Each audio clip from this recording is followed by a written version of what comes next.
And we're live on YouTube, Chairman, that you can begin the meeting. Okay, thank you very much, Fiona.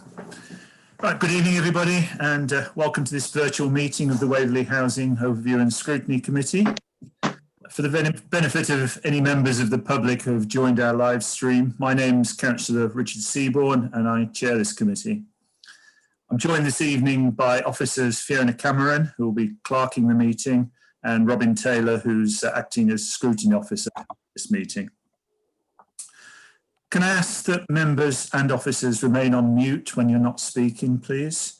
And use the hand raise function within Zoom to indicate if you wish to speak, remembering to click the hand raise button again at the end of your question so that you're removed from the queue. Can I also ask that questions are kept brief and to the point. We'll be timing speeches this evening and people will be notified if you've been speaking for more than 4 minutes. If any members in the meeting lose their connection temporarily, we will pause to allow them time to rejoin. If the webcast stream fails, then we're obliged to have to adjourn until we're able to reset the connection, since this is a meeting in public. Okay, without further ado then, if we get on to item 1 on our agenda, which is covered on pages 7 to 12, and that's to confirm the minutes of the meeting of the Housing Overview and Scrutiny Committee held on the 6th of July 2020. Can I have your assent that these represent a correct record of the meeting, or do any members wish to make comments? Perhaps you can either raise your hand to make a comment or indicate your agreement. Agreed, Chairman. Agreed, Chairman. Agreed. Okay. Richard, I had a small correction on the front page where it lists also present. There's some double entries in that line, perhaps ought to be corrected. Okay, could you get that please, Fiona, and make sure yes, will do. The final version is great. Thanks. Thanks very much, Peter. Okay, so we'll take those as agreed. Moving on to item 2, Fiona, do we have any apologies or substitutes for this evening? Thank you, Chairman. We've got apologies from Councillor Michaela Gray, and Councillor Hyman is substituting for her, and apologies from Dennis Smith from the Tenants Panel, and Gillian Martin is substituting for Dennis. Okay, that's excellent. Thank you very much. So, in addition to welcoming Gillian and Councillor Hyman this evening and thanking them for giving up their time, can I also slip in a welcome to Councillor David Else, who's joined the committee on a permanent basis in place of Councillor James. Also, Councillor Rosamond would have liked to have joined us this evening, but she's not available. So Councillor Follows has kindly joined the meeting to provide any answers that we might wish to receive direct from an executive member. Thank you, Councillor Follows. Moving on, have there been any declarations of interest submitted? None, Chairman. Okay, thank you. And item 4, have we received any questions from members of the public? No questions from members of the public and no questions from members, Chairman. Okay, good. Right, in which case we can move straight on to the substance of the meeting. Agenda item 6 is a review of the corporate performance report for the first quarter of the council year. Can I remind members that we're only focusing on sections 5 and 6 of this report on pages 39 to 47 of our papers, which are the housing issues. And can I ask that members hold back questions relating to homelessness until agenda item 9, when we'll have a chance to go into this particular area in more detail. We've got officers present with us this evening to go through each of these 2 sections. So can I start by asking Andrew Smith, who's Head of Housing Delivery and Communities, to introduce section 5 on housing delivery. Thank you, Chairman. I'm happy to do that and happy to be extremely brief, because if you look at the sections under housing delivery dealing with delivery and homelessness, they both come up in spades in later items on the agenda when Alice Leam will present our housing strategy annual review, and myself, with assistance from Elizabeth Donaldson, our housing options manager, will look at the homelessness report, the annual report. So actually I've nothing to say on the corporate performance report, because I think we'll be dealing with all those things later on in the agenda, Chairman. Okay, thank you. Wonderful brevity. Okay, so assuming that members of the committee have actually read the papers and weren't counting on edited highlights from Andrew in order to think up questions, are there any questions at this stage that you wish to ask Andrew based on the material in the performance report? So I've got a couple of hands here. Councillor Cole, would you like to kick off? Thank you, Chairman. Just a question of information. In paragraph 4, 1, 2, 3, 4, it says considering the introduction of fabric first and energy reduction measures. I wasn't quite clear what fabric first was. Perhaps I should know that, but perhaps a bit of clarity on that.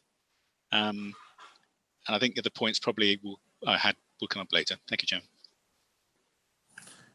So Andrew, would you like to cover that, or perhaps bounce it off to one of your colleagues? We can't hear you. You're muted, Andrew. I'm muted, Chairman, because my dogs were barking. They still are. But right. Well, perhaps the dog knows the answer. Yeah, well, they probably do. Yes, thank you, Councillor Cole. We have Louisa Blundell, our Housing Development Manager, with us. She'll be presenting a development report shortly, and she, I'm sure, will cover off the fabric first question. Okay. Thank you. Okay. Okay. Next, I have Councillor Hyman. Would you like to ask a question? Yeah, I'm just confused because I haven't even read that bit about fabric first, and I can't see it in the 4th paragraph. Can you give us can people use a page reference if we're referring to something, please? Because that's helpful. I'm going from page 23, which I think is our first page, isn't it? Page 39 of the report, page 23 of the item. Is that correct? It's page 40, Councillor Hyman, paragraph 4 on page 40. Okay, right, thanks. I just thought that, because I was on the 3rd paragraph, but that's on page 23 or page 39, whichever you wish, where it says delivering on average 1,000 meals. I wonder whether that's an average of a month or April to June, perhaps, because that's the quarter we're looking at. Just it says that delivering on average 1,000 meals during the height, and that doesn't really explain itself very well. So that's one question someone might look at. The other thing on the following page, which is just below halfway, it talks about the draft affordable housing supplementary planning document. And then in the very short paragraph says the document will be presented to executive briefing and housing ONS in September, but I can't see it on the agenda, and I wonder whether that's is me or whether it's just been delayed for some reason. Apart from that, on the general fund on page 27 or 43 of the officer report, where the income is £700,000, I think that's minus. It says it's adverse, but we is that correct? That we're £700,000 down on the income? Because that's a 0% variance, and I don't understand how it can be a 0% variance. But if you could, that's really the issue. Why is it 0% when it's £700,000?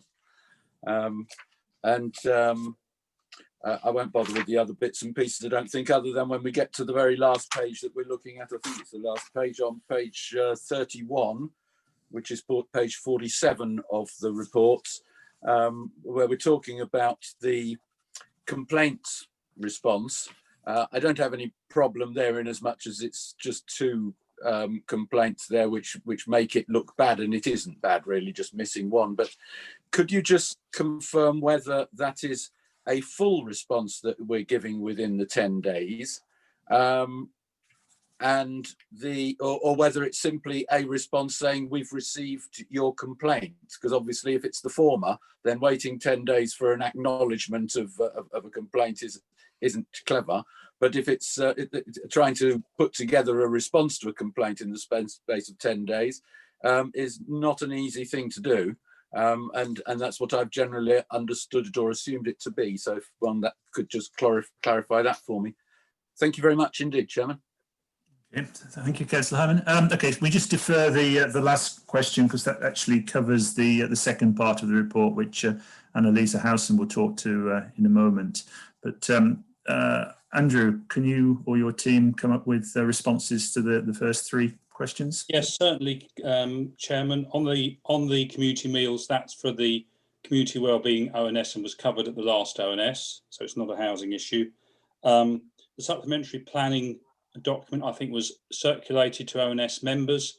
This has spent quite a long time going through the process because of local plan part 2 and various other things, but I think members have had the SPD at least twice now during its passage through life, and it will be going to executive and to be adopted by council.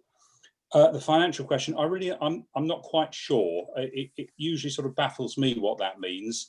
What I'll do, Councillor Hyman, I will take that away and I will email you an answer because I need to be sure of what I'm saying before I answer the question. Unless Annalisa can help on that, but I'm not entirely sure. Can I just chip in on that one? I mean, I'm just wondering whether Councillor Hyman's read it correctly. We're on page 43, income from the HRA. Is that correct? Yes. Yeah, in which case the approved budget is, well, it shows as a minus because expenditures counted as positive and income is shown as negative. And it's the approved budget that's minus 700. And what we're showing is that there is no variance on that. What I always have trouble with is that then that's shown as adverse for the want of wanting to put something in the comments column, whereas actually it's neutral. But I'm asking, how can £700,000 be nothing? Really, 0% and adverse. Both of them is what I'm asking. I agree with you on the why adverse, and that was the question I was asking. But I'm also asking, how is minus £700,000, whether it's positive or minus, whatever terms it's in normal language, how is it 0%? No, but that's the approved budget, and the comments are on the variance from that. So we have no variance. My apologies. You're absolutely right. Yes, yeah. but sorry, I find these perpetually challenging as well. But no. My apologies. Yes, you're absolutely right, except for the adverse bit, which it isn't really, is it? It's not. It's neutral. It's neutral. Thank you. We're binary here. So okay. Thank you very much. Okay. Moving on, Councillor Baker. Thank you, Chairman. Somewhere in the pages on housing, I saw reference to the problem of Legionella, and I apologise for not being able to tell you where it arises, but I distinctly remember mention of it. So I thought perhaps I could get the question out of the way now and ask how that's proceeding. I know it takes ages. I know it's a long-standing problem. Is there someone there amongst the officers who could tell us?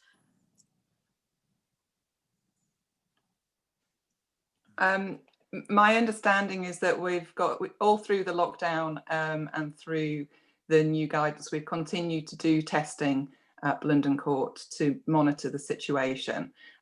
We've also put works out to tender, and the last I heard that we've been successful in appointing that work to somebody. I don't have the detail, I just know that things are progressing and we're doing all we can to resolve that situation. Thank you very much. I just wanted to hear that it was going in the right direction, really. I'm sure everybody else wants to hear that too. Thank you. Yeah, if I might add to that, it's in my ward, and actually had a discussion with Hugh Wagstaff about this on Friday.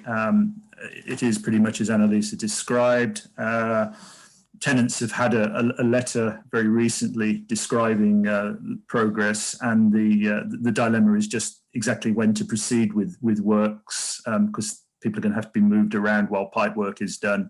And of course, we're heading towards autumn and winter.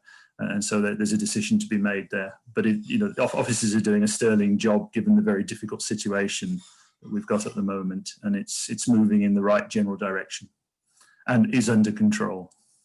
Thank you very much. And yes, congratulations to the officers. Thank you. Right, okay, so that exhausts questions, apart from the fact that I've got a couple of quick ones. I think we cover public health funerals under housing. So the papers say that there was an increase in the number of requests. Could we just have an indication of how great that increase was? Are we looking at a major number of additional requests, or since it's typically a low number, are we just looking at a slightly elevated number? So perhaps we can have a response on that. And I'm impatient. So on the performance indicators on page 41, it's perfectly easy to understand the reason why the numbers are the way they are for 1Q. But we're nearly at the end of 2Q now. So can we have an advance preview of progress? Are things starting to recover, or are we still seeing a really challenging situation? So perhaps I could back that one to Andrew. Thank you, Chairman. Yes, I mean, there was an increase in public health funerals towards the beginning of lockdown, whereas in another year we might have 2 or 3 during a period we had 8. That's tailed off to a completely normal, what you'd expect, average each number. At the current number, I'm not sure. Simon Briscoe's been on leave, but there hasn't been a dramatic increase. Performance indicator, which one do you mean, Chairman? Well, HD 2 to 4. This is just a general question. Obviously because of the coronavirus crisis, the performance measures aren't what we would expect under normal circumstances. But we're looking at 1Q, except we're very nearly at the end of 2Q now. So this is just a general question. Are things starting to turn around? In terms of housing construction and sort of delivery, you mean? Yeah, well, yeah. Against yes, and in fact, if you take our Oxford Bridge Site A scheme, it basically completed on time. It seems to have been a strange thing with housing delivery and work with housing associations, planning applications, the work the strategy enabling team were doing. There really wasn't any let up. And there might not have even been a COVID. The work continued at pace, and we've got a housing association forum booked for next month, I think it is, and we're going to be able to take the temperature from housing association partners to see how they're getting on. But yes, carrying on and probably beginning to get back to something like normal. But we'll know more from partners when we meet up with them. Yeah. Okay. That's good. Thank you very much. Right, okay, so I've got no more hands up on that part. So can we move on to the second part of the performance report then, which Annalisa Howson is going to present for us, Service Improvement Manager. Thank you. I might not be quite as brief as Andrew, because I do like to showcase what the team have done and celebrate some successes. So as you said, this is the Q1, so you've got to cast your mind back to April, May and June. We saw rapidly changing world with the pandemic, and the way we reacted, we needed to be swift, prompt and really adaptable. So hopefully you've seen some information that came through during that period from Councillor Rosamond saying about what housing had done during lockdown and in the pandemic. So our housing customer service team transformed into the community helpline and helped people access prescriptions, food, befriending services. They even organised a birthday cake for somebody who was 94, I think. And also we focused on making contact with our residents who were over the age of 60. We started with those over 70 and then worked our way through to those over 60, just to check in with everybody, make sure that they'd got the resources they needed, they knew how to access other services, and really just being a good landlord and checking in with everybody and letting them know that we were still taking emergency repairs if they needed us. And the team also worked with Surrey County Council, contacting the most extremely vulnerable people in the borough. And they did an amazing piece of work, armed with just a name and a telephone number. They rang people to check in with them, and this could be somebody with severe dementia, severe disabilities, and they didn't know who they were going to get on the phone, and they did a fantastic job. We had some really good feedback about how the team had completed that piece of work. We're also delighted that we could continue to work with the tenants panel. They adopted Zoom. They were really speedy at adapting to that, which has meant that Hugh and Councillor Osmonds managed to meet with them nearly every month to run through our objectives, let them know what we're doing with the services and what changes we were making. And we started the recovery project, which you all had the introduction to in July, and I'll make a further presentation on that later on the agenda. So really, I just want to take the time to thank the team for everything they've done over the since March. We've provided alternative and ongoing services in extreme pressure, in unprecedented circumstances, and everybody's worked with real professionalism and compassion. So I'd like to say thank you to the team for that. Then moving on to the KPIs, as you know, they're not what we would wish them to be, but they do reflect the current position we're in. And I'll give you a bit more up-to-date information when we get to the progress report, because I've got some information for the end of August and also some information that's happened in September. The service plan, we did continue to work on the service plan in housing operations. We reviewed all our actions. We agreed to defer one action for 12 months, and that was our tenant satisfaction survey. And we also extended the deadline for another 4 targets, but we were successful in completing 3 of our service plan actions during Q1. So we are still very mindful to make sure this is from the service plan. Councillor Hyman mentioned the complaint, so thank you for the recognition that a low number, when you have a couple of cases go off target, it does have an impact. And I can assure you that it was a full response that was given in that time scale.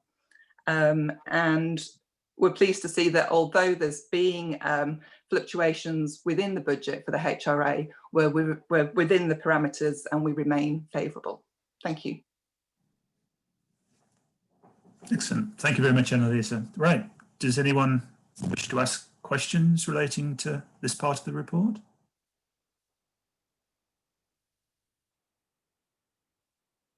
Only silence. I can see Councillor Keane indicating. Yes. And Councillor Cole as well. Okay, so Councillor Keane, would you like to kick off?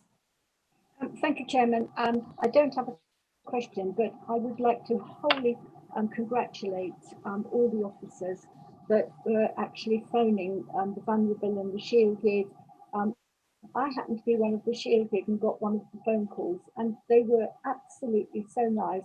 Had to explain that I was one of the councillors and, you know, I was absolutely fine, but they made people feel as if they were cared for, and I would like to wholly congratulate them on that, and I feel very proud of them. Thank you. Excellent. Thank you very much. Councillor Cole. Thank you, Chairman. I mean, it's may come later, but the poor on page 45 at the bottom, Q4 performance indicators, Q4 of 1920. The red numbers there. Those presumably those are the first effects, are they, of lockdown, since there was a week or so of lockdown within quarter. Yes, Q4 yeah, of that's 1920. correct. So I'll speak further, but it was all, as we talked about in July, you may remember the fact that we couldn't access people's homes to do works because they were shielding. So that had an impact on our gas safety certification. But I will be able to present some more positive news about that when we get to the next agenda item. Okay, thank you, Chairman. Okay, I'm not seeing any other requests to speak. I don't have any questions. I think I'd just like to completely echo Councillor Keane's comments. If we're going to pass on, well, a recommendation is to pass on any observations and recommendations as appropriate. And I think from the questions we've had so far, really the only point to make is to pass on to the executive that as a committee, we've been thoroughly impressed with the response delivered by the housing operations team, and we wish to congratulate them. Presumably people will support me in that. Totally agree with you, Chair. They've done a magnificent job. I will very gladly pass that on. Thank you, Chair. Thoroughly deserved. It has been outstanding, and I'm afraid let's hope it continues in that excellent vein. Right, okay, so that wraps up agenda item 6. Agenda item 7 is an update on the Waverley housing strategy, and we have Alice Lean with us this evening, and I believe, Alice, you're going to present the paper which is covered on pages 57 to 70. Yes, thank you, Chairman. I've also got some photographs that I'd like to show you of some schemes. Fiona, are you able to share the screen? So that should be coming up.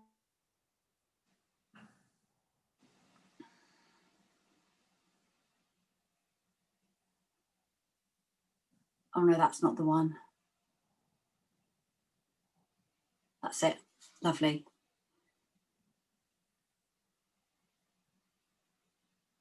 That's great. Thank you very much. So yes, I'm going to be talking about achievements from the 19 to 20 housing strategy. And rather than going through the full report, I thought you might be interested in seeing some of the finished results from council new builds, but also from our housing association partners. So I'm going to be talking a little bit about what's been achieved. Okay. If we go on to the next slide, Fiona, thank you.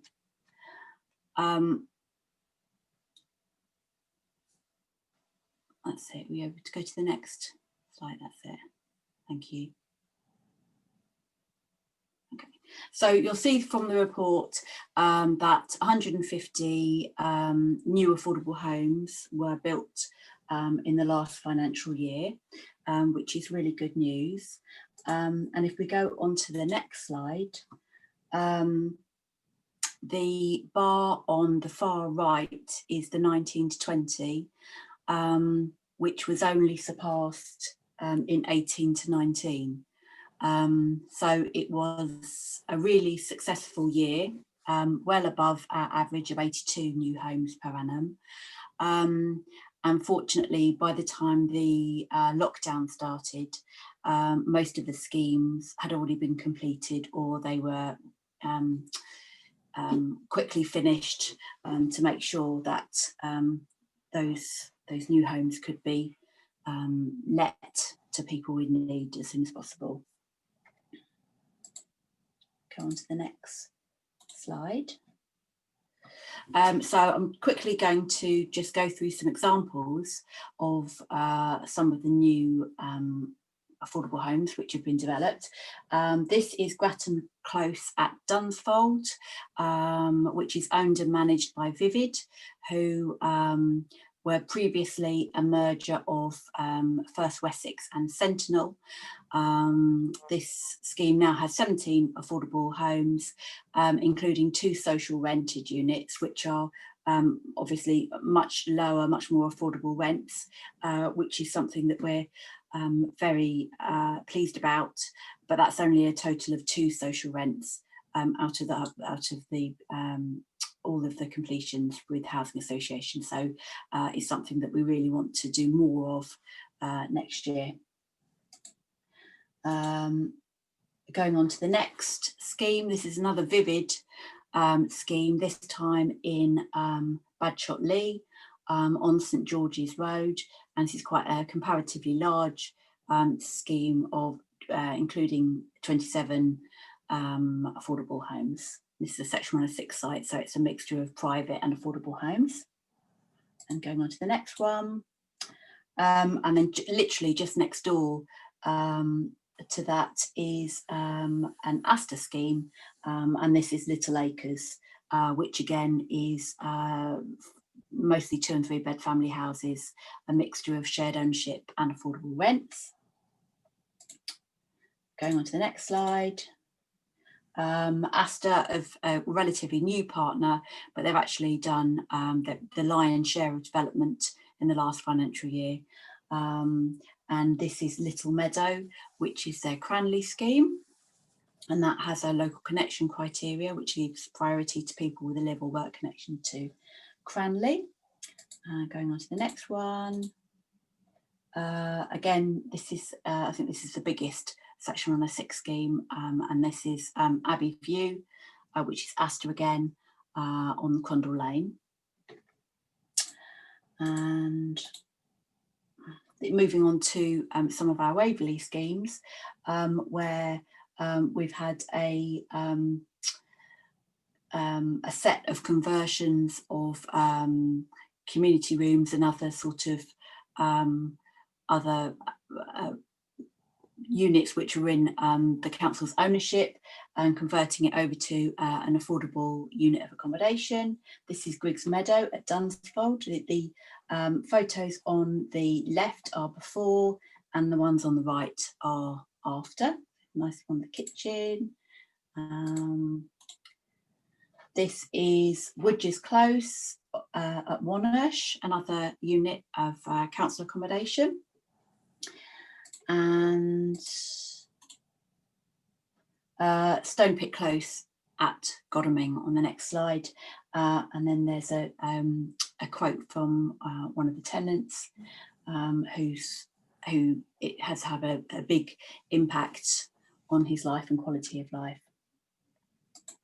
So it's a really positive, good news story. And then looking forward to 20 to 21, so over the last 6 months, where developments had to stop during the lockdown, it was usually for most of the housing associations that I've spoken to, reported about a 6-week delay to their programmes. And then when work has started up again, sometimes because of the control measures, development has been a little bit slower.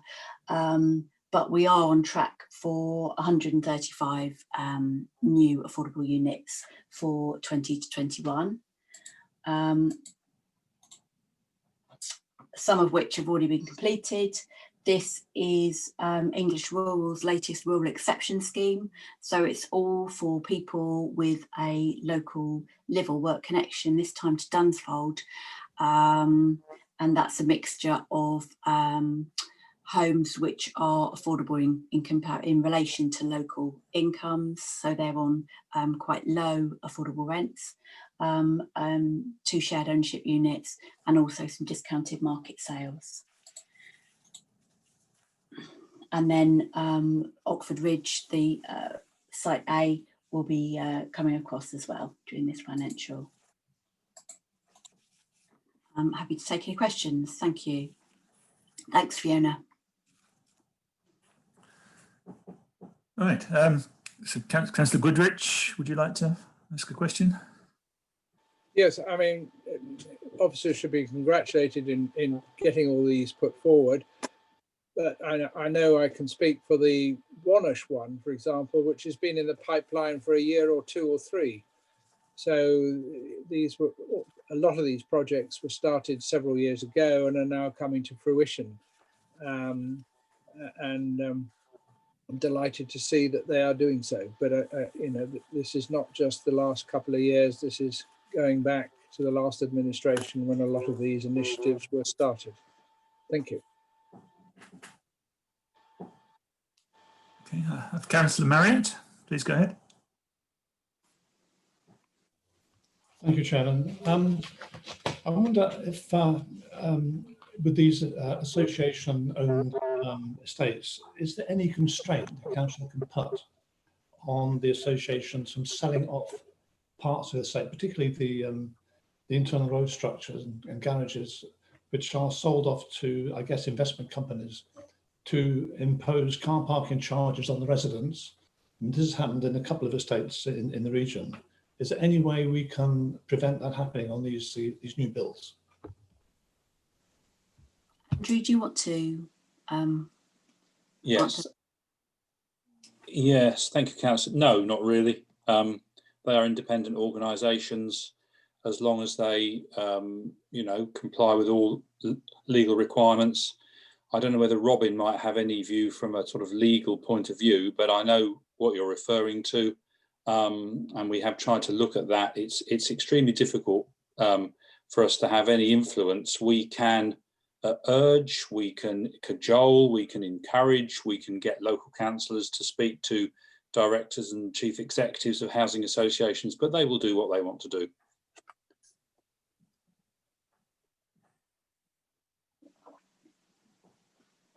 Right. Do you want to pursue those anymore, Councillor Marius, or is... No, thank you for the response. I guess that was going to be the case, but it's causing a lot of hardship to some of the tenants, and it is a real problem at the moment. Okay, thank you. Councillor Baker. Thank you, Chair. I heard mention of the expression discounted market sales. Please, could I have an explanation? Thank you. Yes, this is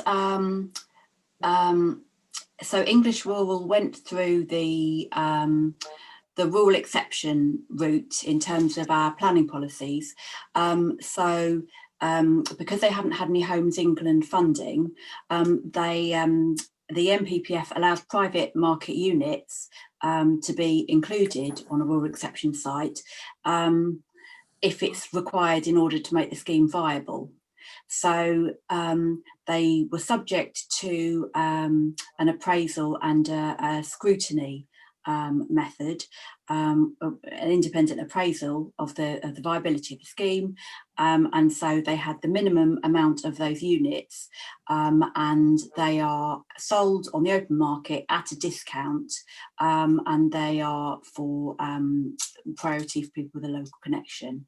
So it's they're slightly less than an open market unit, but more than an affordable unit on the scheme.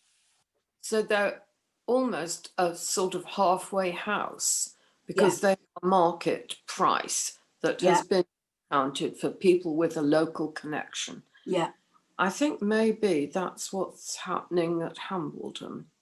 But never mind, we don't need to go into that now. That's not been built yet.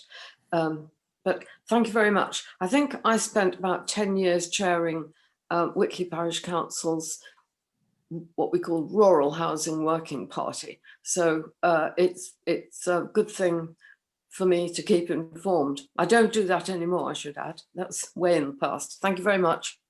Okay, thank you, Councillor Baker. Councillor Cole wishing to speak.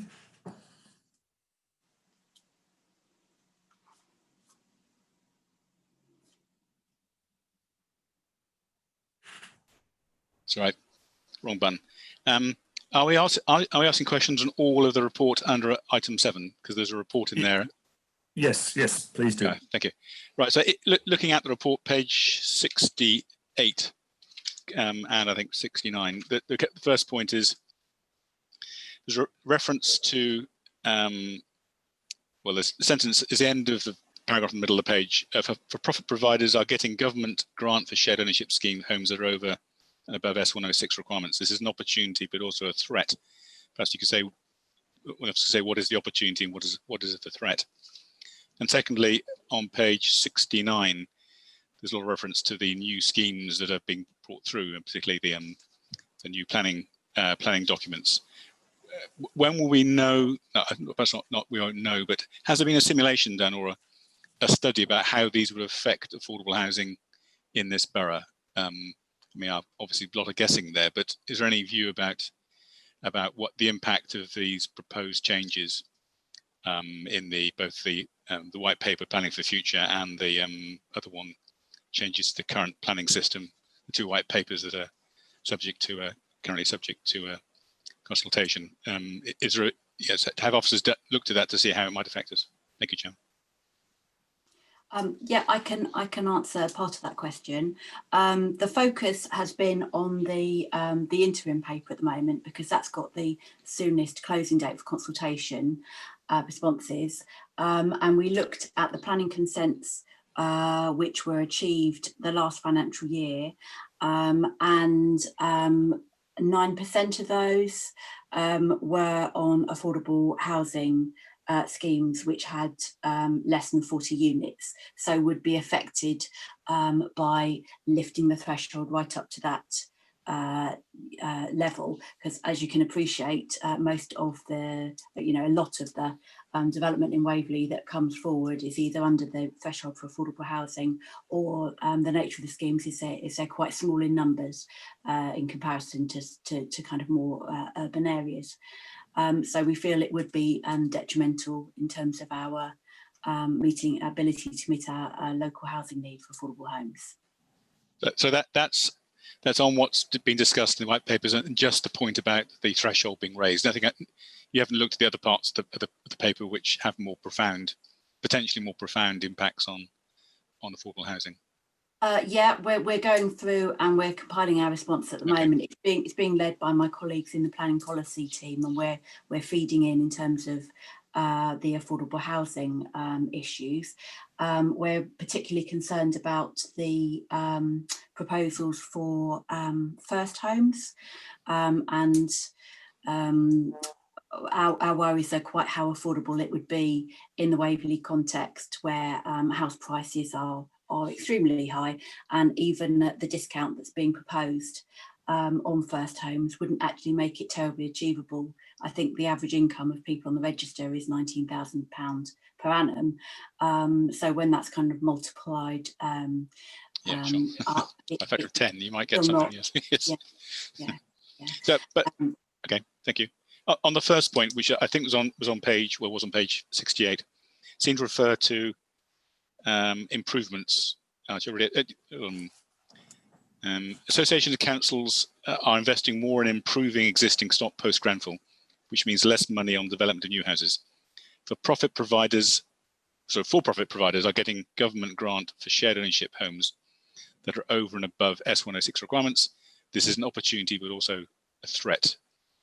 There's presumably that's in the context of Waverley. It's an opportunity and a threat. Can you expand on what makes it an opportunity? What makes it a threat? Well, we are, as you appreciate, our affordable housing requirement is for 30% of homes on qualifying sites to be for affordable housing. So providers can't bid to Homes England on the Section 106 requirements, but anything above and beyond that, it's termed as additionality, and they're able to approach Homes England for grant funding. So we have had some providers, and they've gone above and beyond our 30% requirement, which is an opportunity because it's additional units of affordable homes, but it might not be meeting the overwhelming need, for example, of people on the register. We've got just under 1,000 households at the moment on the register who are waiting for an affordable home to rent.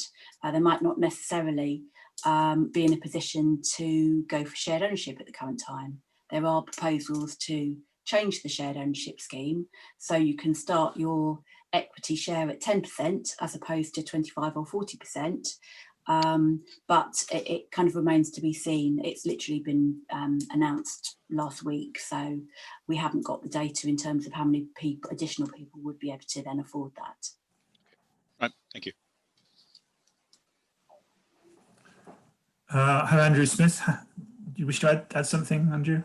Yes, thank you, Chairman, and thanks to Alice for summarising on the consultation. And I think, yes, we have worked closely with planning colleagues on that, on responses to all aspects of the consultation. I think that the big danger is that the new government proposals, if they're adopted, will drive down the number of socially rented homes. And even though there is indication that, oh yes, we will fund socially rented homes. Socially rented homes take the largest amount of subsidy, but they are the most needed tenure because they will meet the needs of those to low to moderate incomes here, certainly across the southeast. They are the homes that we need the most. And various home ownership products have been proposed, increase of thresholds. The first homes, if any of the committee members remember starter homes that were heralded as the great answer to the affordable need of the country, not one was built and delivered. Developers didn't like them, housing associations didn't like them. We have the idea of first homes, but not the how. Who is going to deliver them? It seems that the government are allowing us to set the kind of limits. We can perhaps do a 30%, 40% discount on the price, coming back to the discounted market home. Somebody has to fund the discount. It's not clear.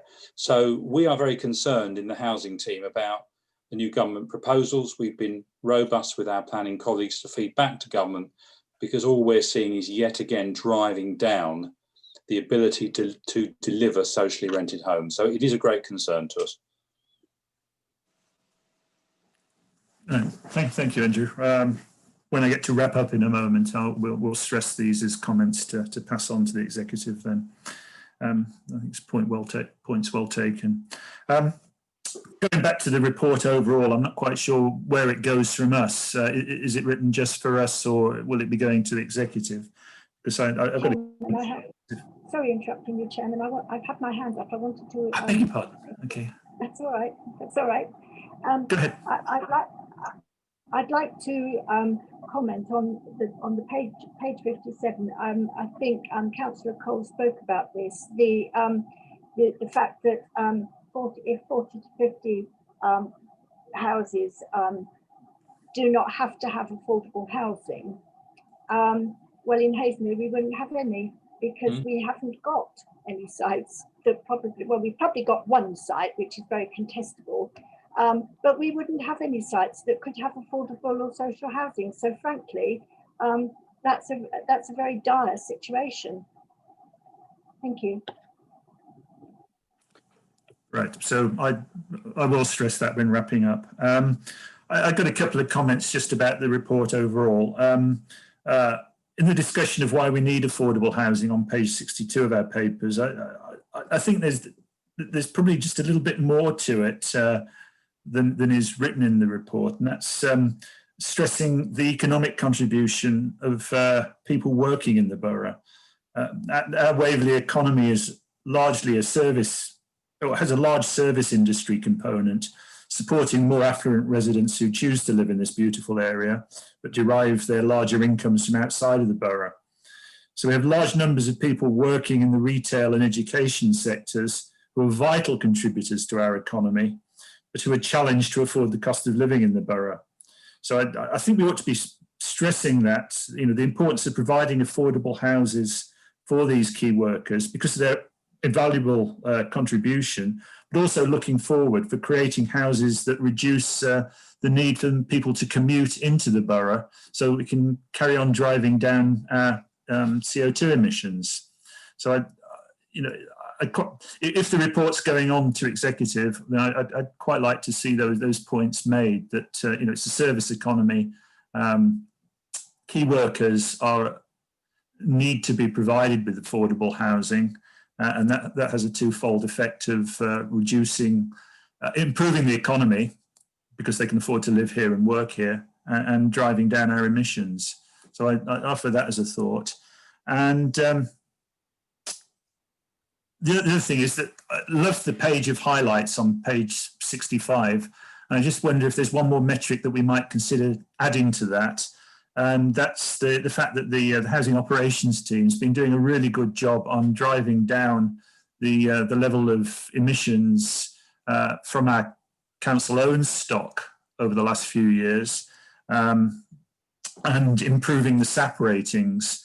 And to that end, I asked Hugh Wagstaff to come up with some information, and I think Annalisa's prepared a couple of slides on that. So I wonder if we might just share those, just to demonstrate the great work that's being done on Waverley-owned affordable housing to improve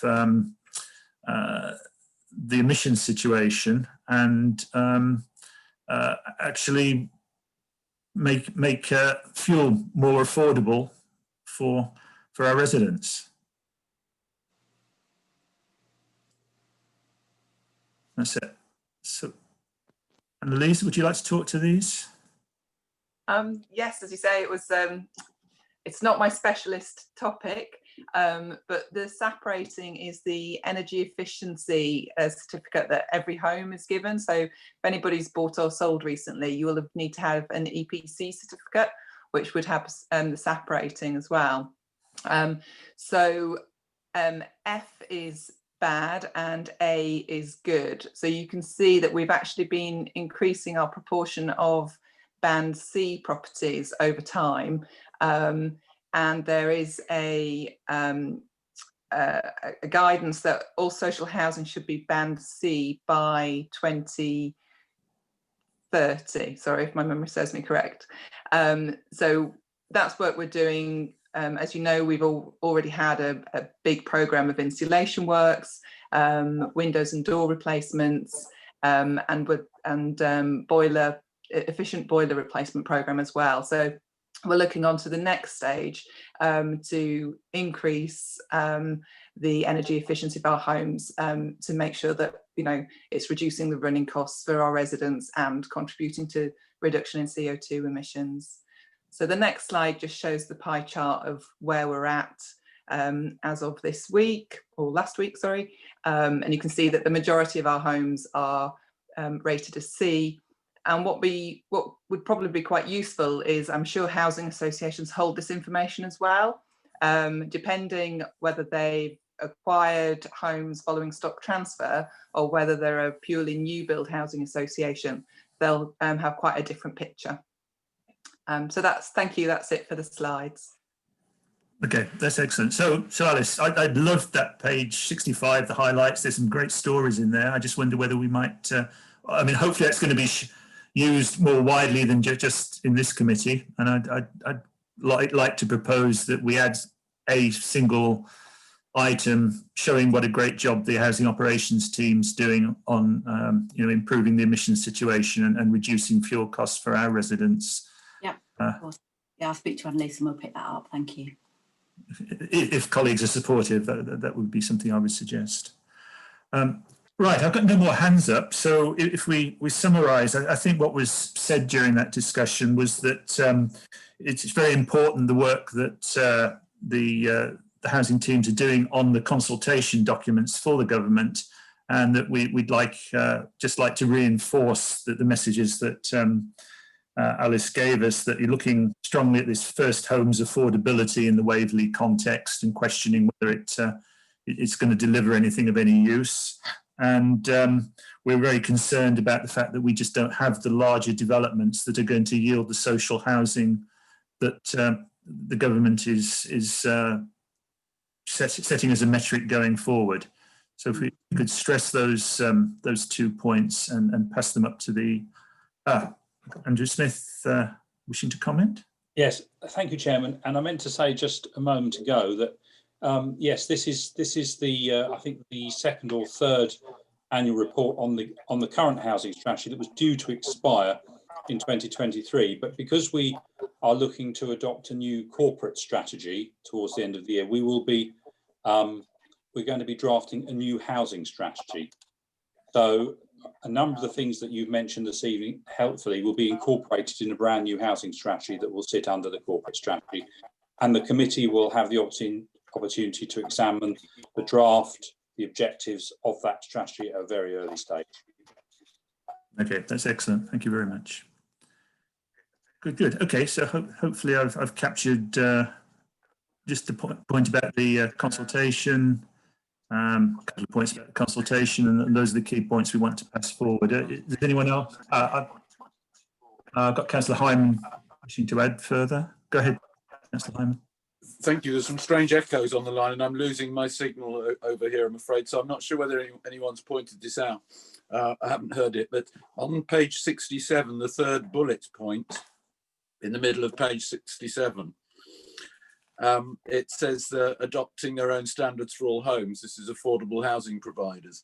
And I'm just wondering whether, do we have a standard that rather than having the different affordable housing providers adopting different standards of their own, do we have a standard that we make sure they're all up to, or are they able to, are we saying there that they're adopting higher standards than ones that that we're asking for?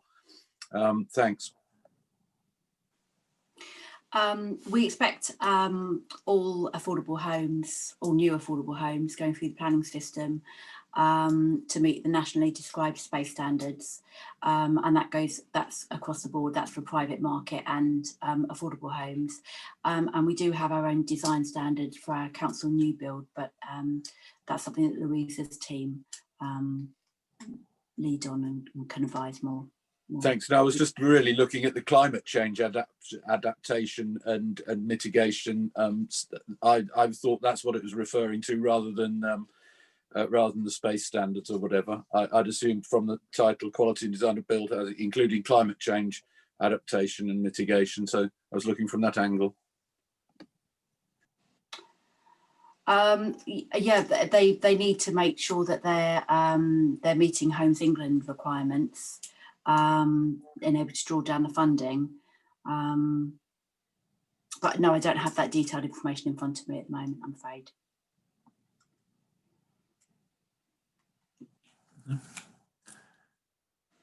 Okay, well, I've endeavoured to summarise.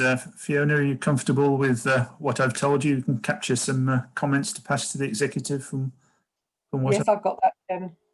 Okay, thank you very much. Right, if there are no further items on that, then can we move on, please, to item 8, which is a welcome update on housing development from Louisa Blundell.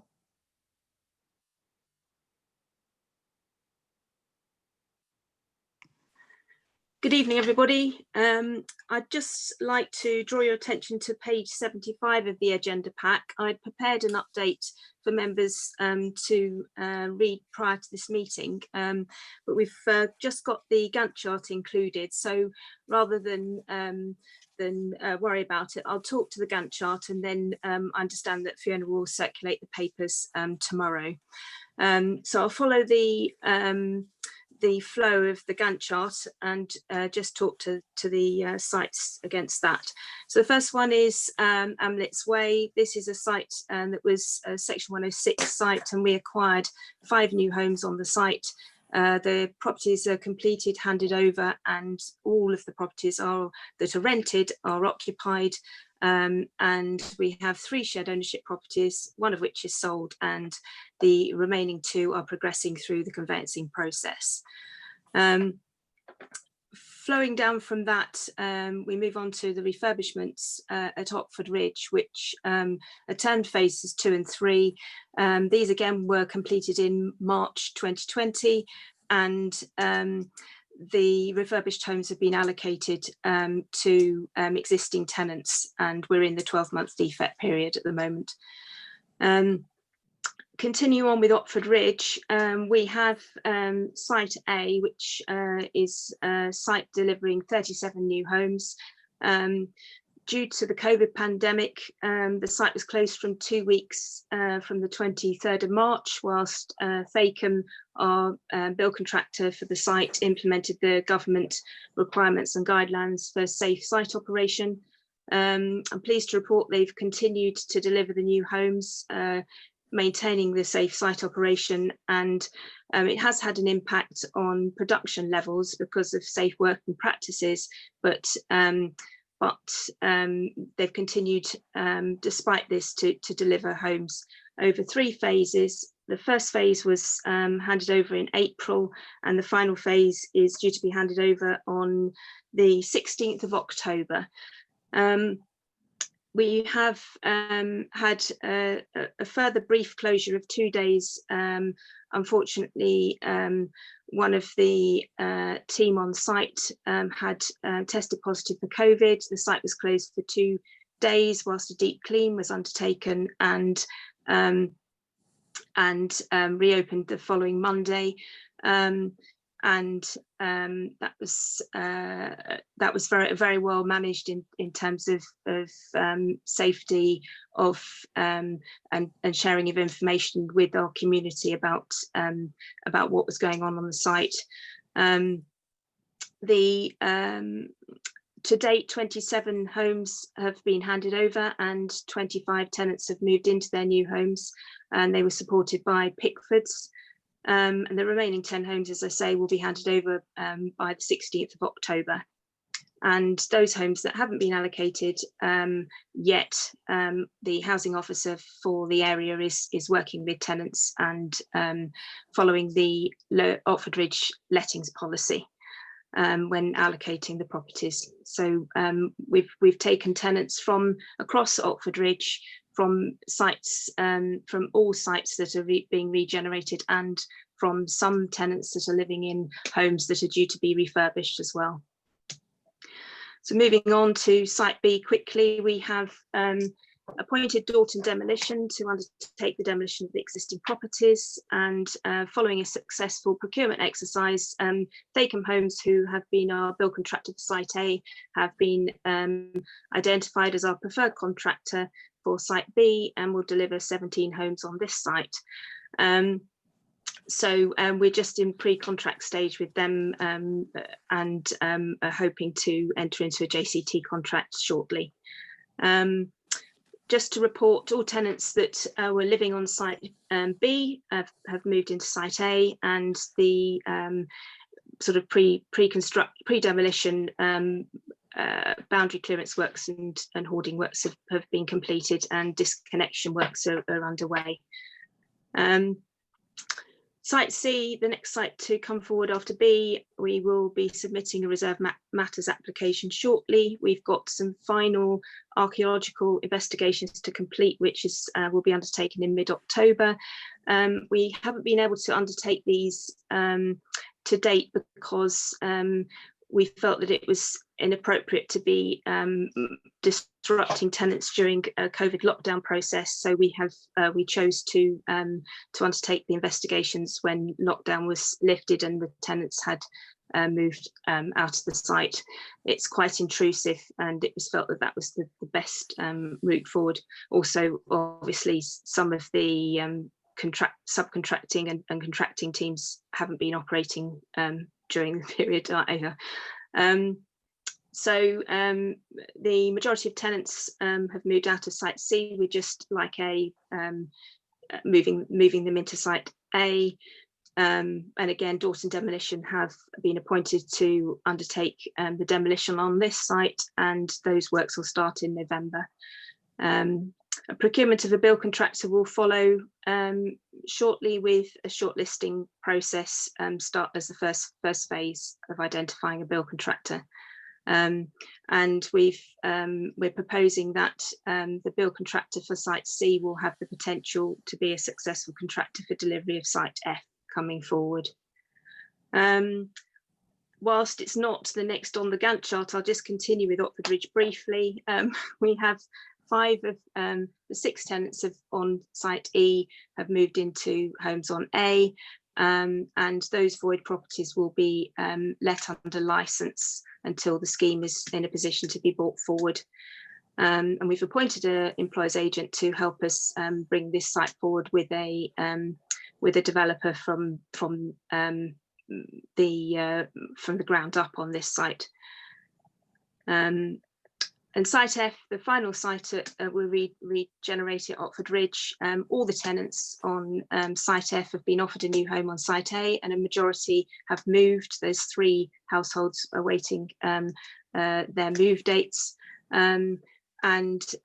So we've undertaken the start of a procurement process for ground workers and fencing contractors so that the site can be hoarded and made safe.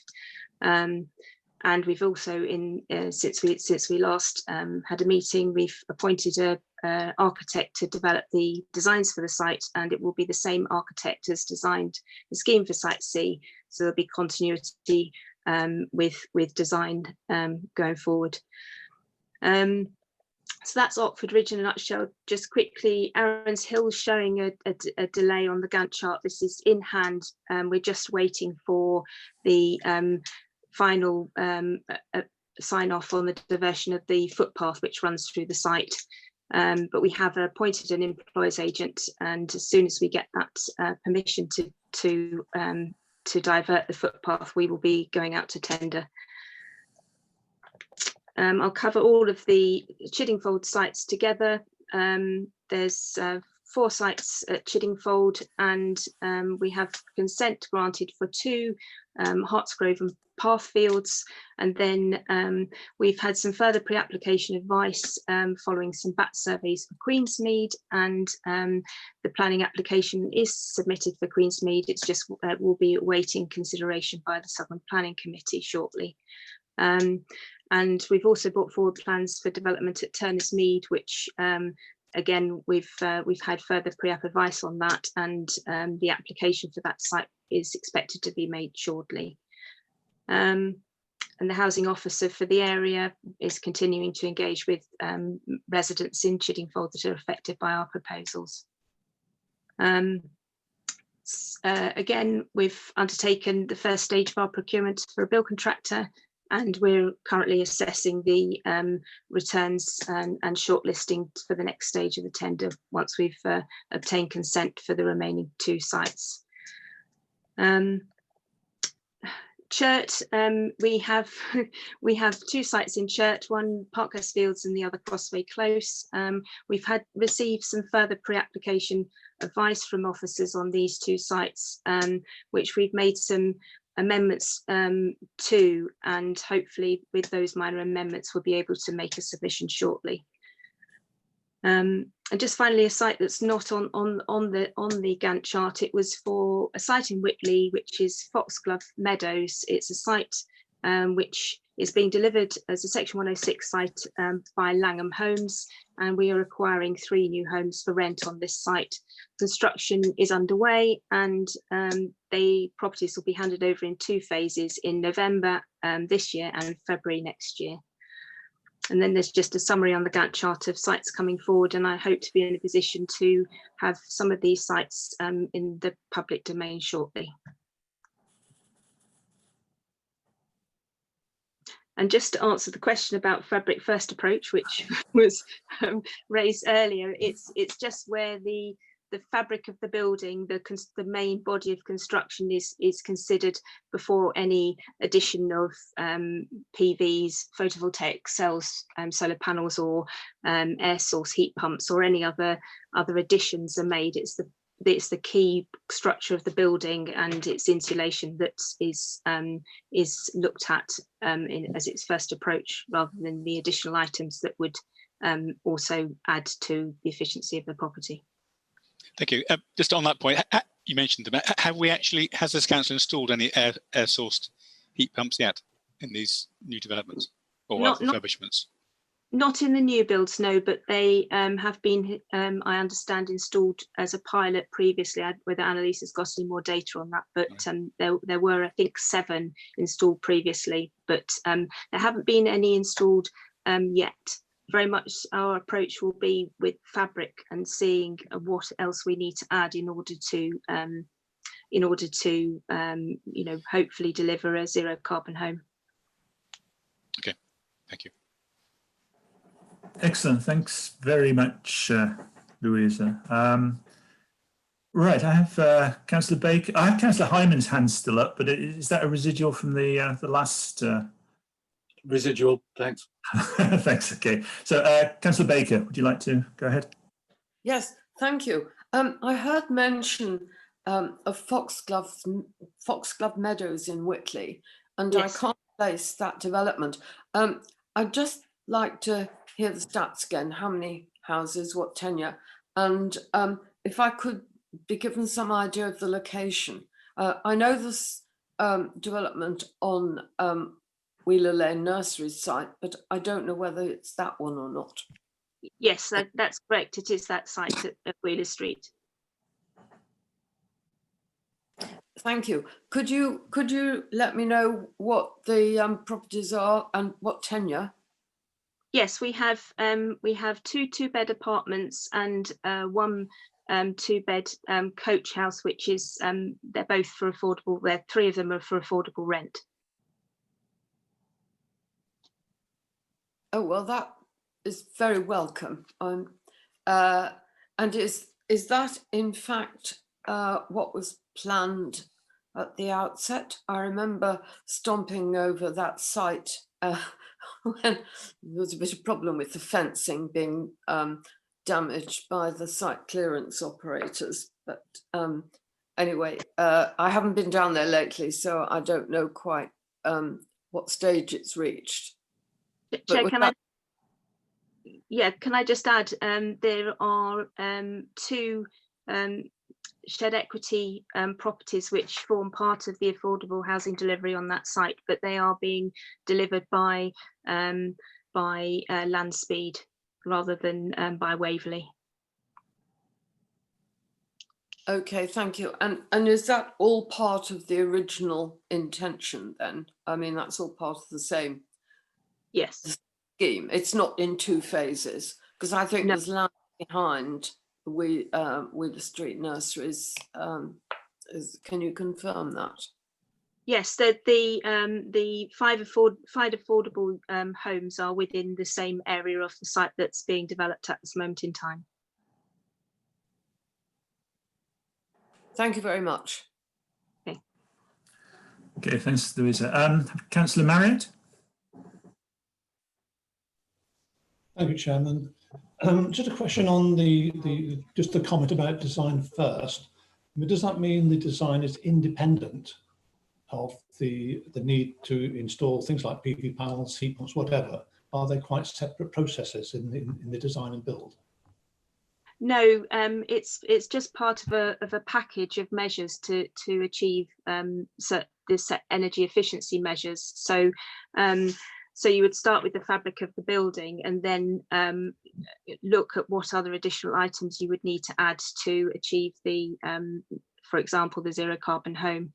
So so you may achieve a percentage with fabric first, and then you might add photovoltaic cells, which improve obviously the cost of operation of the property for tenants because of the energy generated by the PVs on the roof. And then there may be other measures, whether you need to have a air source heat pump, ground source heat pump, or for electric boiler, for example. So it's all part of a measure and an assessment as to how that property can be delivered, and we're looking at both in construction and operation as well. Yes.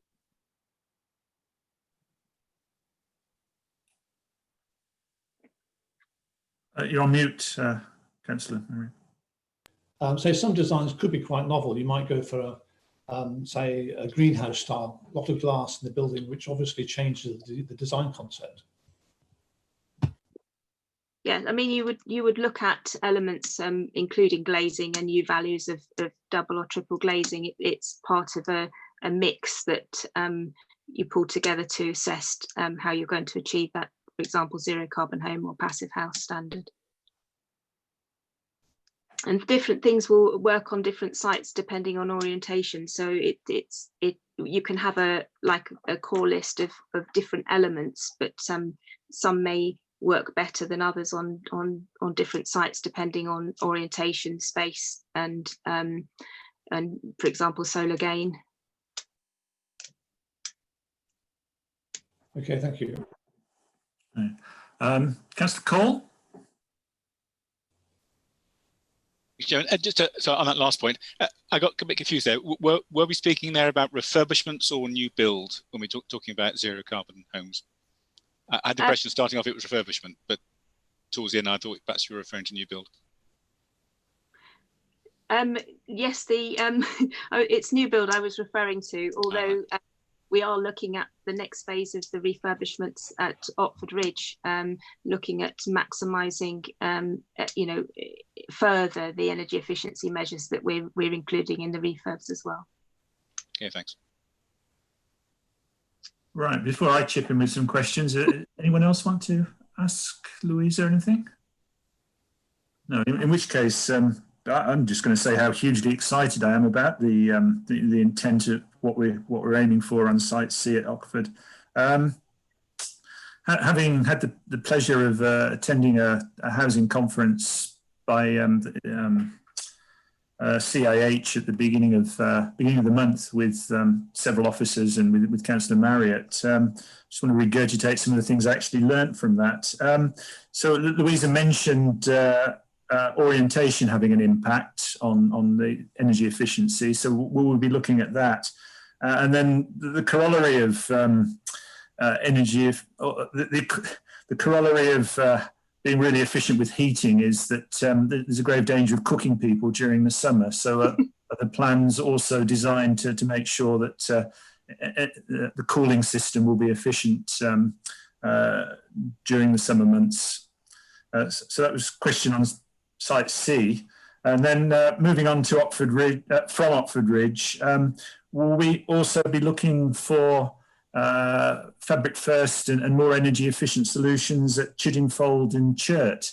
And I asked that because one thing I picked up is the horrendous cost of retrofitting. So if we build something and then have to go back and retrofit at a later date, it seems to me we might be better off trying to get it right first time round. So can I toss those two questions at you, Louisa, please? Can I take the last one first, because yeah, of course. Just repeat the first one.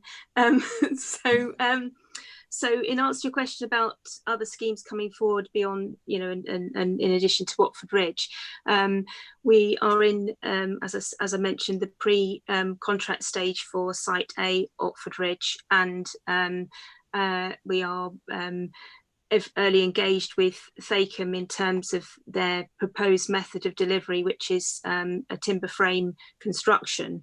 And we have a few meetings in the diary just to talk about the efficiency measures that we can actually implement for Site B, Oxford Ridge, which will then flow into conversations and discussions about, again, about Site C, but also about the Chiddingfold and Churt sites. And we have, as I mentioned, gone out to the first stage of tender for the Chiddingfold sites, which is shortlisting for contractors for the next stage. But our early engagement with Thacum on Site B will help inform the tender pack that goes out to contractors on the other sites. And then obviously we have our review, housing overview and scrutiny review of the standards coming forward in January as well. Okay, well, that's excellent news. Good. Okay, I don't see any further questions. So as we did with the operations team, I think it would be nice to propose congratulations to the development team and Louisa's team for keeping going so sterlingly during the crisis. They've barely batted an eyelid. They've just kept on steering a straight course, which has been hugely impressive. And you know, not only are they delivering what was already planned, but they are thinking very much to the future and the direction we need to go in. So I hope I have support for minuting that and passing that on to the executive. Yeah. Yeah. Great. Great, Chair. Very good. Thank you very much. Beyond that, I think the update was very efficient. One good Gantt chart and a very clear explanation. So thank you very much. I don't think we have anything further to pass on to the executive other than our congratulations. So thank you very much, Louisa. Moving on to agenda item 9. So this is the 2-year update on the homelessness strategy, and I believe Michael Rivers is taking some very well-earned vacation. So Andrew Smith's going to present this item as well, and he's being joined by Elizabeth Donaldson, who will help answer any questions that come up. Thank you, Chairman. Yes. I don't know about a well-earned vacation. He's taking his son to university, Chairman, and in the current climate, that's its own challenges. Yes, so we have a homelessness strategy. We are required by the government to maintain a homelessness strategy and a homelessness prevention action plan. Second year of the strategy, again, just to say that when the new corporate strategy is adopted, we will be looking at certainly recalibrating that homelessness strategy and probably presenting a new strategy. And having that adopted the same time as the housing delivery strategy. Quite a lot of what we might say we covered last time when Mike gave us an update on how the team had performed during the pandemic and the remarkable success which the team were able to deliver in placing households under the government's Everyone In scheme, where you really had to accommodate everyone, whether they were eligible under homelessness criteria or not. Just want to point out a couple of things on the report, and I'm happy to take questions, and so is Elizabeth Donaldson, who knows as much as anyone alive about how we prevent homelessness in this authority. In paragraph, I think it's 5.44, where we talk about placing households as far afield as Southampton. Now, it is worth drawing attention to that, because it is anathema to place homeless people that far away from their home borough. To tread on another local authority's turf is something that happens with the London boroughs, and some of the Surrey districts and boroughs get absolutely furious about that when it happens. But we had to find whatever accommodation we could, because so many hotels and hostels and usual places that we would offer accommodation to homeless households were simply not open. We liaised continually with Southampton City Council all during the period that the households were accommodated there, worked with local charities to provide food and support for those households, and the earliest opportunity we moved them on to more suitable accommodation in the borough. So I think it's worth highlighting that. It's why we had to go as far afield as we did. If you look under future challenges, paragraph 7.6, if I can draw your attention to that, I think it is worth pointing out that, yes, the team have performed admirably all through the pandemic and continue to do so, but the capacity is stretched. We have one officer who's on long-term sick. We don't know when he's going to return.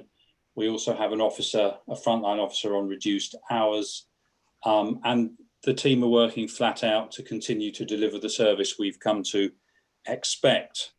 In 8.4, you'll see there one bit of exciting news, which is a development from last time. We have put in a bid to the Ministry of Housing, Communities and Local Government. We've had some aspect of that bid approved, a revenue bid for a support worker, but we're waiting now for the results of the capital bid to install modular temporary accommodation units and to have somebody recruited to support households in those units.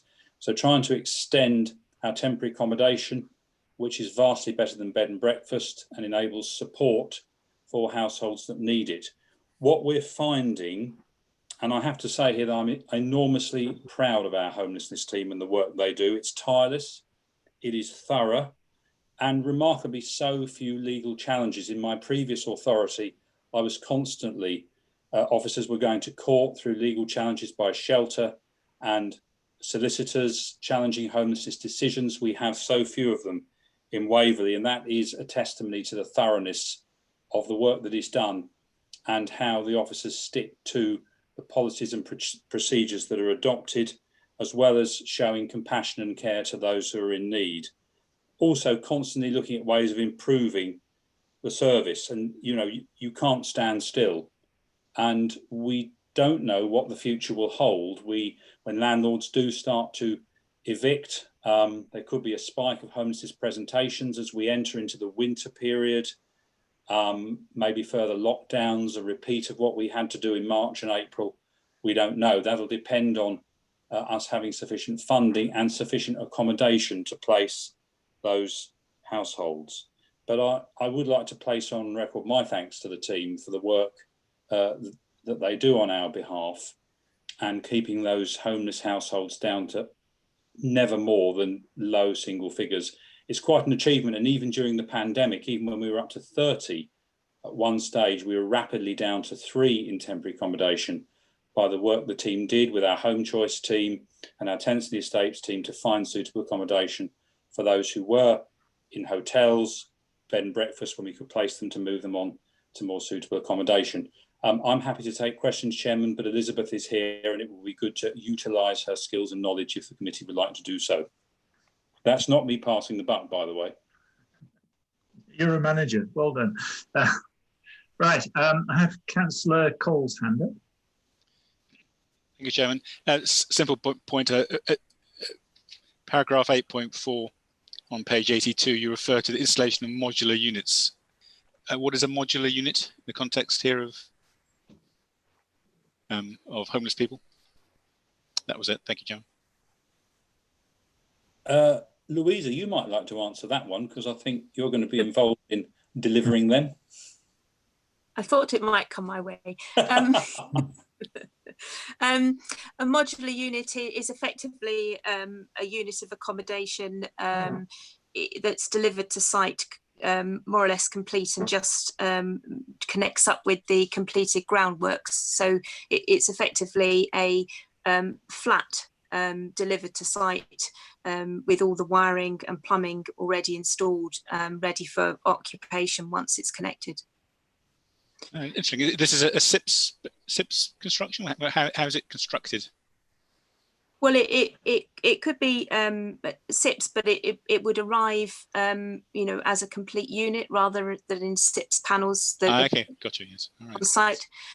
There's options that, subject to our success with our application for funding, we would narrow down the route of delivery. But that's the proposal, that it's delivered to site as a unit. So and they attach together, so it becomes like a terrace, or is it? How do they sit on site? Yeah. Yes, they can be, for want of better terminology, bolted together. Yeah, thank you. Good. Are there any further questions? Chairman, Councillor Keane has a hand up. Councillor Keane, sorry, please go ahead. Sorry, the hands up isn't working, so sorry. I just have a question on the rough sleepers. Bearing in mind that we're now coming into the winter months again and we're not sure about how COVID is going to go, have we any idea how many rough sleepers we have around Waverley, and can we accommodate them again? Thank you. Elizabeth, would you like to take that one?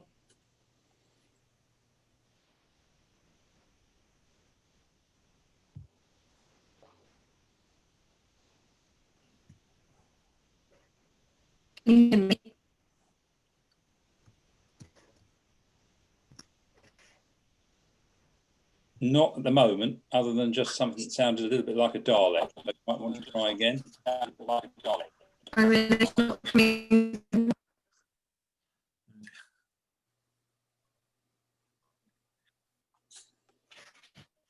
On the chat. I think because of the technical problems there, Chairman, I can keep that one. Okay, I think I'm hearing funny things. Maybe not everyone's on mute. Okay now. Okay, is that clear now? Right, okay. In answer to Councillor Keane's question, I think it tends to go very much in fits and starts. There are very few true rough sleepers in Waverley. The issue we have is to determine whether somebody is actually homeless and rough sleeping, or whether they are not homeless and are shipped in for begging by gangs. And that certainly has happened. Whether the rough sleepers have come over the border from a neighbouring local authority, because the pickings are much better in Farnham than they are in Aldershot, for example. And so we work closely with the York Road Project. We part fund an outreach worker who will go to identify rough sleepers, find out who they are, what they're doing, whether they really are homeless.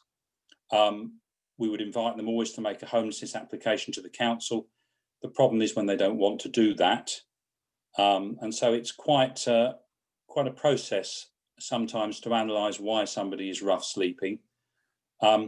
If anybody does identify a rough sleeper, there's a website that you report the rough sleeper to, streetlink.co.uk. Then Streetlink will get in contact with us, and then we can deploy the outreach worker. Or if they are outside Waitrose, as we have had people outside Waitrose in Godalming, then our officers tend to go out and speak to them. So as the winter approaches, there is a particular date in November where all the agencies do a rough sleeper count throughout the borough to see how many there are on any given night in November. And also we have a particular necessity to house people, whoever they are, if they are rough sleeping, if they're going to be 3 nights in a row where the temperature is 0 or below. But what I would urge all councillors to do is if you see rough sleeping in your towns and your villages, contact Streetlink first of all, rather than me or Elizabeth, They will then process that, bring that down to us, and that can be done very, very quickly.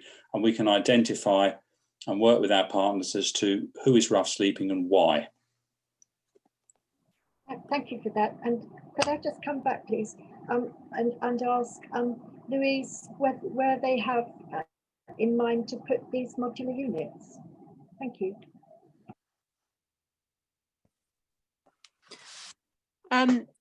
As quite often, the turnaround time for submission of the application for this funding was quite short. So we have undertaken an initial assessment of sites that we had already identified within the delivery programme as sites that could come forward for housing, together with a couple of other sites.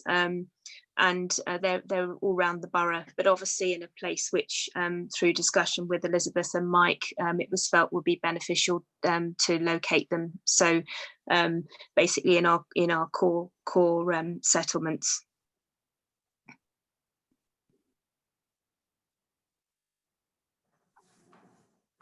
Okay, thank you. Thanks, Louisa. Right, have Councillor Hyman's hand up. Thank you, Chairman. Yes, of course, we do have Waverley has an enviable performance on homelessness, and but enviable by many other councils, and partly, of course, because we've got a good team, and partly because we're very lucky that we're in an affluent borough. I've got a couple of questions, if I can, on page 79, where we've got the pink and blue pretty bits.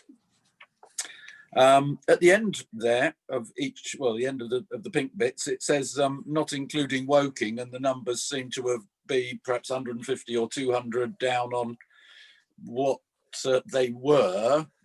So I'm just wondering why has Woking been removed from Surrey, and is this permanent, and in what way, and what does it mean to us in terms of interpreting the numbers? We've got the numbers in front of us. I see that we've increased obviously over the period of COVID to 5, but that only actually takes us up to where we were in 2014, 2015, which certainly isn't a period which we would associate with any strong reason for homelessness. And I'm wondering what that was about.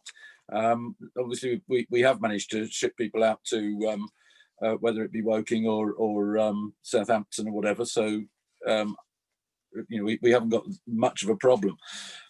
Then if we move down page 79 to 5.3.1, and the first bullet point there about accommodation, we've got 7, that ends by telling us we've got 7 bed spaces at the Woking project to the Transform. Most members will recall that Transform came along and gave us a presentation, I don't know, a year ago, I guess it is by now. And the next bullet point tells us that we've got 2 additional bed spaces at Simmons Court, which I think is our unit down beyond the courthouse in Victoria Road in Farnham, which says were previously used by Rushmore Borough Council, which I was unaware of. I'm wondering, how do we know who's using, you know, we do know we've got these places, we don't really know how much of them are ours and how much are being used elsewhere. And I'm just wondering why, if we've got 7 spaces in Woking, but Rushmore had 2 over here, and you know, why are we shipping people around between places, and can we rationalise this? Obviously it's Transform's business, I suppose, but is there some rationalisation that can be done, and to what extent do we have spare spaces? The issue really, and I think it's probably covered, probably is it the next item that I saw? Yeah, the next item that was on the agenda, the Transform project, or recovery project. We could well end up with some very difficult circumstances in the next few. Someone's got their mic open, so I'm getting feedback on that. Sorry. We've got very difficult circumstances coming up in the coming months as people are getting removed from their private sector housing, as perhaps people's mortgage rates might increase or whatever. And I think my question for this and for the next item are, what sort of contingency plans do we have in place? So really under this item, the question is, how many units, spaces do we have available spare? at the moment, and how many can we grab if we need? Because if we've been sending people to Southampton in these circumstances, it sounds to me like we could have terrible problems in the worst case scenario, which could well happen. But perhaps that's for next item. Thanks. Thank you, Chairman. I don't know, Elizabeth, are you able to speak to us with any clarity with your microphone to answer those?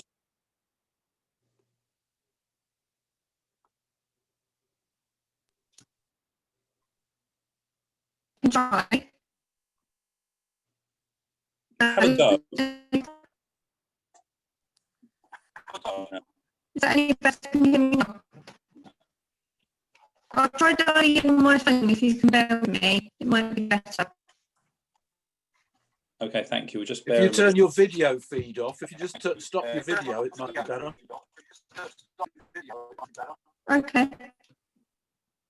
That's better. Is that better now? A little. Go ahead. Is that better? Can you hear me better now? Okay, so just turning to the various points that Councillor Hyman raised. So in actual fact, there's a slight correction to the first bullet point on 5.3.1 in that we actually have purchased another bed space, meaning that we have an additional 3, making a total of 8. The reason why we bought bed spaces in Woking was because Surrey County Council stopped funding the project. They were funding support costs, and the project actually came to us asking if we would be interested in funding them, but only after they'd approached Woking Council and they had said no. So before buying originally the first 5 bed spaces and the subsequent ones, we did ensure that in so doing we weren't going to cause any difficulties with our immediate neighbours.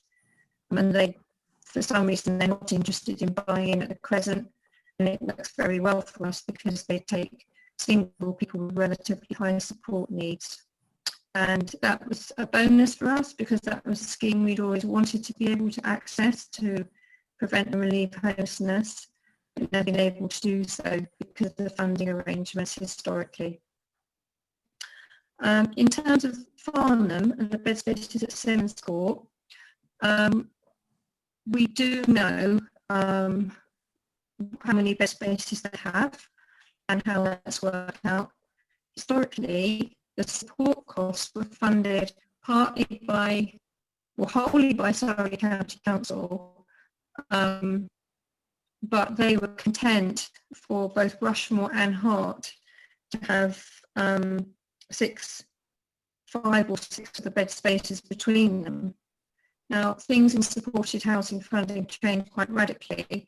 Hampshire pulled out. Surrey was no longer willing to fund Hampshire clients, and Rushmore Borough Council wasn't willing to pay. So we stepped in order to secure more supported housing for our residents. In terms of how many more bed spaces can we access, that was one question. I have had discussions with Transform about 1 vacancy, but the answer unfortunately is perhaps not as many as we would like.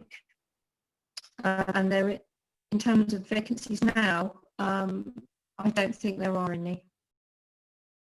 So if we did have another everybody in scenario, then what we'll be exploring amongst other options would be having to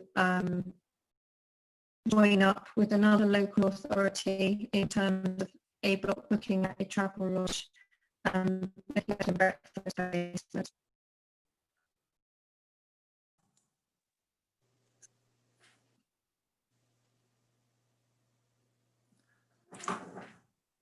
Right. Not sure whether that's the end or whether it's given up, but I think that was a fairly full explanation. Are you comfortable with that, Councillor Hyman? We've got some more under the next item of the same sort of thing discussion, so let's move on to that perhaps, I think. Right. Okay, I'm just thinking if Elizabeth is going to be speaking again, then I don't know whether she's got a door closed between her router and her iPad or something that she might open that might help the signal or something. If we need her speaking again, that might help. Okay, thanks, Chairman. Okay, thank you. I have Councillor Baker's hand up. Thank you, Chairman.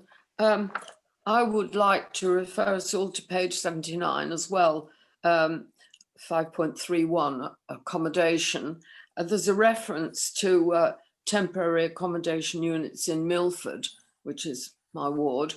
And it says that a gain has been made by leasing 2 underutilised temporary accommodation units in Milford to A2 Dominion Housing to provide supported housing for Waverley referrals. Well, I don't understand how that can be a gain, because the temporary accommodation units have been there all the time. Is there some, is the explanation that there are different categories of homelessness and that the temporary accommodation units might be used for a family and the homeless referrals might be individuals?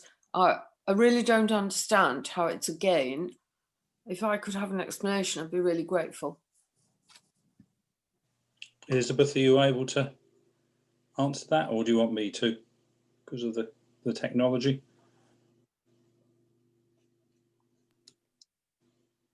I can answer that. Thank you. Can you hear me? Yes. It may be that gain isn't the right language to use. Historically, the Chapel Court studios were used for people to whom we had accepted the full homelessness duty. With our new duties, we have to prevent and relieve homelessness first. What we did was, pragmatically, we felt that if we leased the 2 units to A2 Dominion to provide supported housing, then we can provide more supported housing to single people and couples with support needs. So it was a gain in terms of supported housing as opposed to housing it's generally. I'm going to be a bit of a pain, thank you, because you're breaking up a bit. So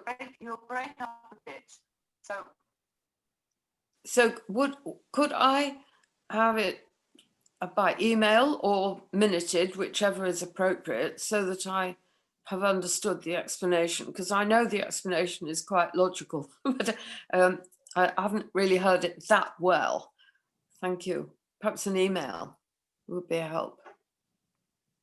Okay, so can we leave it that Elizabeth provides Councillor Baker with an email just clarifying what was said? I think I picked it up, but I can understand the desire for a little bit more clarity. Yeah, thank you very much. Okay, right. So I'm not seeing any further questions. Looking at this, we're asked to note the content of the report and agree any comments we wish to pass to the executive. I think that the big point I took out of the text and the presentation was that we're concerned about capacity and staff capacity and potentially financial capacity if things escalate again. And I'm probably putting words into officers' mouths, but I think if we were to make a point to the executive, I think it, certainly to me, and with your support, I would recommend that we point out to the executive that there is concern about staffing and resource capacity in the event that matters escalate further, and that the executive should be ready to respond in that event. Can I put it to Andrew to confirm that I've either understood correctly or completely misworded that? No, thank you, Chairman. You've understood it completely. Thank you. Okay, so if members of the committee are happy, I think that's something worthwhile passing on to the executive. Just be ready. And the other question I have is, again, this is another example of a housing team that's delivered outstanding delivery during the crisis. Have we captured lessons from the exercise in terms of identifying sources of food and supply of critical household items to support newly homeless individuals? So it was cited as a success item during the first round. We could well get hit again. Have we learnt lessons to make sure that we're even more efficient next time round? Yes, I think, Chairman, we have, and I think, as Elizabeth pointed out, I think now we are much our loins are girded if we have a second lockdown and another everyone in, so we can work with other local authorities to book perhaps a whole Travelodge, which means then you can sort of socially distance and isolate those particular clients that are more challenging. We will be more ready for it, as well as the support, the food, and when we move people on, to provide them with what they need. So yes, and it's the same with a number of services across the council, having been through the first phase, if you like, of the pandemic. As we approach winter, you know, we are prepared, our partners are prepared, the towns and parishes are prepared, just looking at it more widely to meet the challenges and the demands of the coming 6 months. So yes. Okay, thank you very much. Okay, so we're asked to note the contents of the report and agreed comments. I've suggested that we point out to the executive they should be ready for requests for resource supplement. And I think, as with other teams, it's appropriate that we congratulate the homelessness team for their outstanding performance during the crisis so far.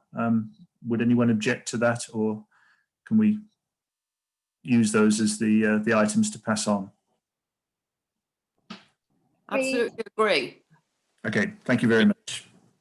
We're good, right, let's move on because time is flying by. Item 10 is the Housing Recovery Change and Transformation Programme Progress Report, and I think Annalise is going to handle this, maybe with some help from Andrew. I don't know, I'm sure the star performers will continue without any prompt from me, so please go ahead. It'll be with a little help from Fiona, right. to manage the slides for me. I'm very conscious of time, so I'll try and take us through as swiftly as possible. As you'll recall from our meeting in July, unfortunately the slides didn't work then, so I've got a second opportunity to share them with you and give you an update. So the Housing Revenue Account Recovery Project is part of the corporate recovery programme. So we're reporting monthly to the programme board, and we are being managed and reviewed by our performance information, which I can share with you. So if we move on to the next slide. As I said before, it's been an unprecedented time. We've had a lot of change. You know, when we last saw each other in the flesh in March, we were all just washing our hands and not touching our face, and government guidance has changed since March, from the stay at home, the complete lockdown, to changing to stay alert. And as we started to recover our programmes, we're keeping the 2 metre distance where possible, and now the focus is on hands, face and space. So we've kept up to date with changes in government guidelines about how to work, and we've adopted new processes to make sure we can deliver our services in a safe way, and we keep that under review.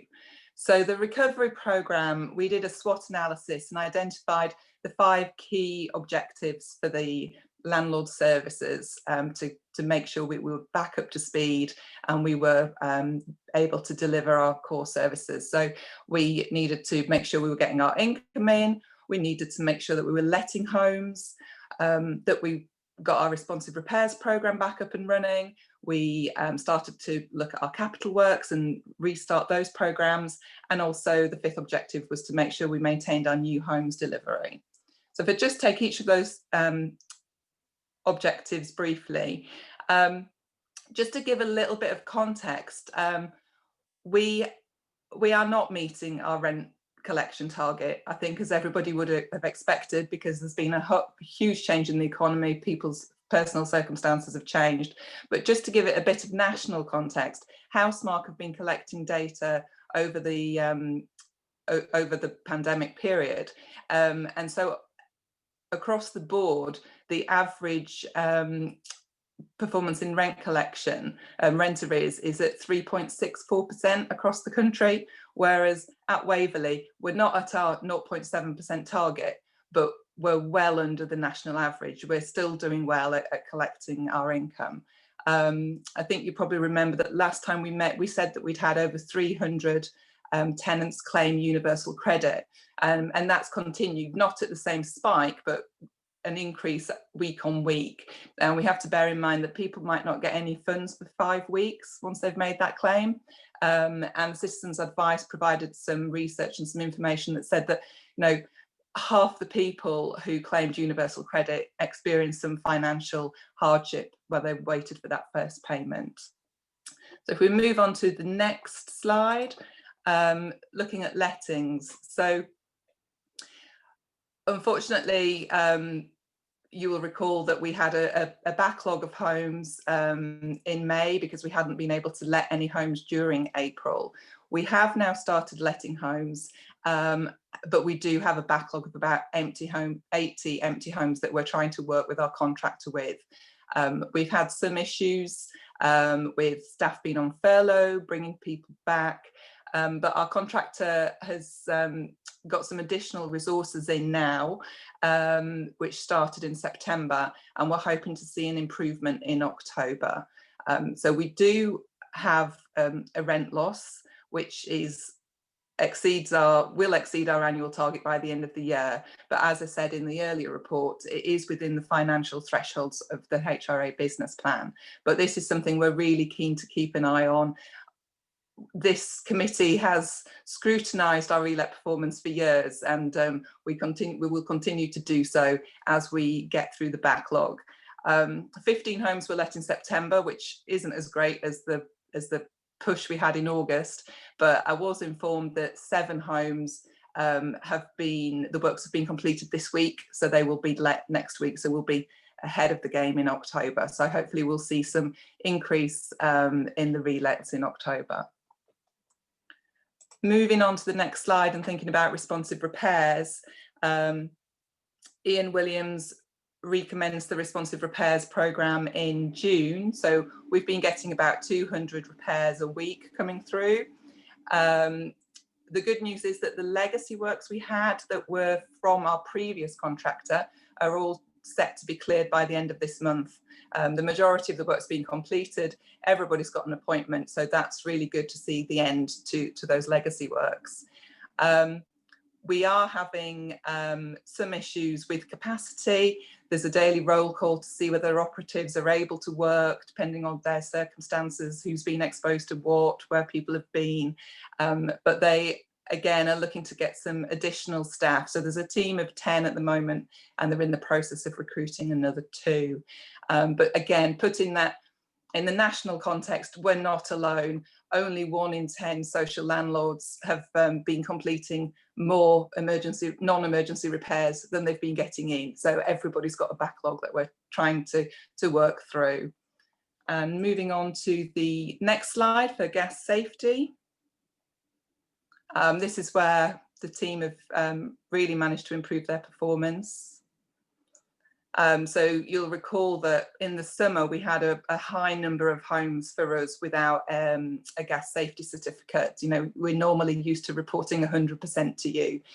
In June it went down to 98.3. Really pleased that we've been managing to gain access to people's homes now. At the end of August there was only 17 homes without a gas safety certificate. Half of those had already got an appointment booked. And then we actually went to court this morning for hearings to gain access to 8 homes.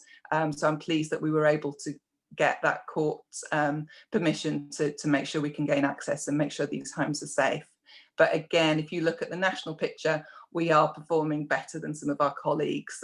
Nationally, there's 98.4% compliance, and we're running at 99.61. And I really hope by the time we get to the end of the quarter, which will be on Wednesday, that we'll be in a better position and will be higher than 99.61. And then if we move on to slide 9, so this is capital works. This is where we took a big hit because all works had to stop. And we really had to review how we were going to continue to work in people's homes. Because if you've got a kitchen or a bathroom, you've got a number of different operatives going in with different skills. What would happen if we started work and one of the household got ill or one of the operatives got ill? So we're really trying to condense those programs. So we've got a bathroom replacement program. We've identified 20 homes where the tenants aren't shielding and aren't at risk, and we've started work in those homes. We've managed to continue pick up with our roofing work program, and also kind of working on the external envelope, things where we're not having to access people's homes. So we've been doing external decorations as well. And then finally, the 5th objective was about maintaining the new homes program. So Louisa has already shared with you the excellent work that her team have done. And so this objective we've actually marked as complete. They've gone through, they've updated all their processes. You heard how they've got new COVID safe guidance on how to work on site.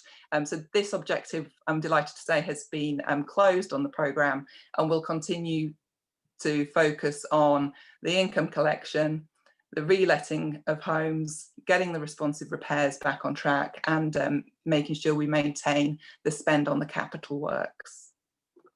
And I think the final slide is just if you've got any questions to ask me. Thank you. Right, so do we have any questions?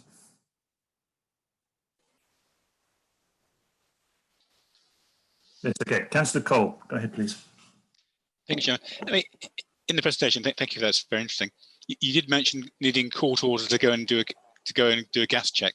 Yeah, what does that comprise? I mean, with the court order, do people give in and open the door, or do you have to get in order to do that? It's Yeah, sometimes just the threat of getting a court date wakes people up, for want of a better expression, for them to let us in. I'm just trying to look at my message from our legal colleague about what actual order we get. Just bear with me a second. I think she was talking about a discovery search order, if that means anything to you. But essentially, yes, it's given us the permission to gain entry to the property if the tenant doesn't let us in, and then we would secure it afterwards, obviously. But we have, does the council have keys to the properties, or No, we don't. So it has to be a forced entry. All right, thank you. Right, thanks, Annalisa. Councillor Hyman. Yes, thanks. I think that's just an access order, basically, or we'd consider an access order a right of access as a landlord in order to do the safety works. But I appreciate the problems that officers have had with a few tenants who have been particularly unhappy with the idea of letting anyone into their homes because they're shielding and whatever. It's a difficult situation for them. I'm looking at the top of page 87, Chairman, where we're talking about rent payments and where it says the team have continued to work with tenants to collect the rents during the lockdown. At risk of perhaps being seen as the devil's advocate or whatever, we are here to represent our residents. And I know from personal experience, but from talking to a number of residents who have had trouble with their incomes, been laid off by their work and whatever, and where they've come to the council, that what it said there is true. It's not misrepresenting the situation, but that situation is that we are saying to them, well, we want our money. The very top of page 86, where it talks about maximising rental income, supporting the tenants in prioritising rent payments and signposting them to benefits and agreeing repayment plans and whatever. from a tenant's point of view, the most important thing that you pay, of course, you've got to feed your kids and you have to pay utility bills and whatever. If you don't want to get cut off and incur large charges, your council tax you can very fast end up in court if you don't pay, and that's the council doing that to them. So saying to them, we want you, and of course they've got to pay to get to work if they've still got work going on, that they can go to. So there are priorities. So we're saying that we're trying to get them to prioritise our desire to have our rent paid. And of course, that the easy way for us to do that, the easy option is to just point them at benefits and say, hey, look, you can get these benefits and whatever. Not always easy if those people are self-employed. They can't necessarily do so. And we are pretty much aiming people directly into what we always know as the benefits trap. So, our actions, from one point of view, certainly, whilst we are being helpful and certainly trying to be as helpful as possible, because our priority is to get our money in as a council, we are to some extent contradictory in what we're doing, because to the tenants, we're simply pointing them at a benefits trap. And I'm very concerned about that, especially as this continues to go on, and will get far worse as as it starts to apply more and more to the private sector, as people are being thrown out of their homes. So, we do have to be very careful of what we do. I'm not saying I've got all the answers here, but we have to look at it from from our residents' point of view as well. Now, further down on page 87, it says that we are looking at hearings, court hearings, in order to repossess properties, presumably, or remove the tenants where they're not paying. About 300 tenants have advised the team their income's been impacted by the pandemic. I'm assuming that isn't telling us that we are going to be taking all of those to court or whatever. It would be nothing like that, I'd hope. But can you please tell us how many people we are looking at perhaps taking to court to get the payments from them, or to ensure that we do get a repayment plan in place if they're not already doing so. Next point, further down under reletting homes, I know there have been major problems with reletting homes. The 30 homes relet in August, I think, were very largely just homes that didn't need any work. Getting the work done has been the problem. So there are only 15 in this month of September, I gather. I know there's been major problems, big holdups with those, but we apparently have 18 senior living homes, presumably don't need any or much work or doing to them in supported accommodation. What are we doing about letting people know that those places are available? Because then we've got another 18 homes, presumably, that are available to other people, to put other people into. So that's an important thing to me. What are we doing about those 18, getting people into the 18 senior living homes, perhaps moving them out of their existing council houses? And I think lastly, if you don't mind, Chairman, we were told that a lot of the legacy works have been done. I gather that there has been quite a bit of difficulty, and it is, obviously officers are quite right in pointing out that there are problems with our contractors putting people on furlough, and so they haven't had their full teams available. They're still getting the furlough payment, so they haven't brought them back in, and they've got a reduced number of people doing the work for us. But what about communal repairs legacy works? There's quite a lot outstanding, and we don't seem to be able to get very much of that done at all, although granted it is great that a lot of the legacy works of internal works for people are now being caught up with, and that's great. So great to see things coming back, but a big worry as to what's going to be coming up over the next few months as the private sector starts to be hit and the furlough payments stop. And how can we take care of that? Perhaps one of the best ways of us doing it is to make sure that we maximise and get all of our void properties and senior living homes available as fast as possible. Certainly a lot faster than has been going on over the first few months. And I know it's getting better, but can we concentrate on doing that, please? Thanks.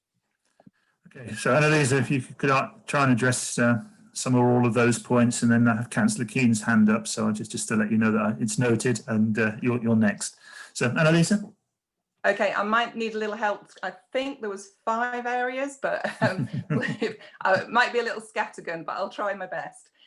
So you talked about the benefit traps and us collecting our rent. I mean, of course, it is important that we collect our rent, because if we don't have our rent, we can't provide any of the services. You appreciate that. But we have been working really compassionately with people on case-by-case basis, understanding their circumstances, and pointing people in direction of as much advice and support as we can. So not necessarily just benefits, but different charities, and talking to people about different ways they can manage their resources.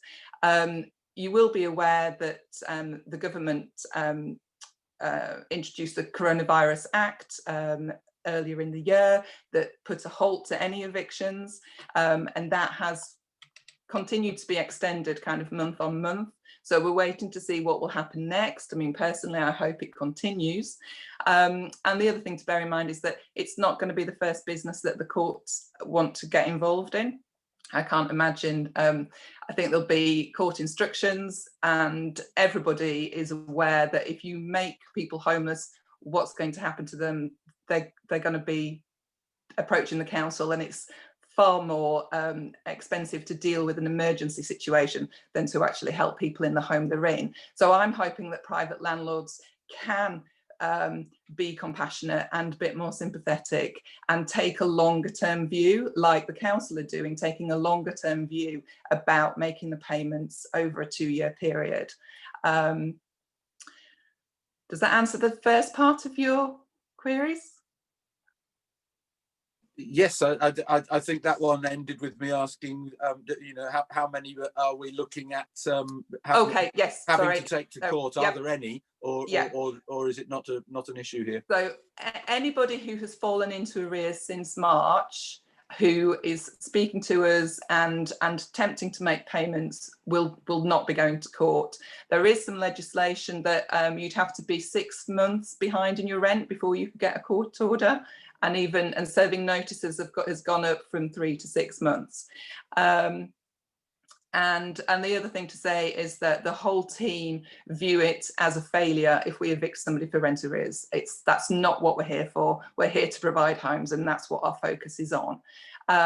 Having said that, I believe there are a couple of cases with a very high debt that predate COVID that we do need to take action on, because if you know your neighbour owes us £10,000 and we're not doing anything, then that's not setting a good precedent either. So that was rents. The private sector for evictions, again, that doesn't fit within housing operations, but it's what the Andrew and Elizabeth picked up on earlier. It is a real risk. It is a real concern for everybody who works in housing. And as I said, I hope we will be able to work with private landlords, and the courts will have quite strict rules about when it would be inappropriate to give an eviction warrant.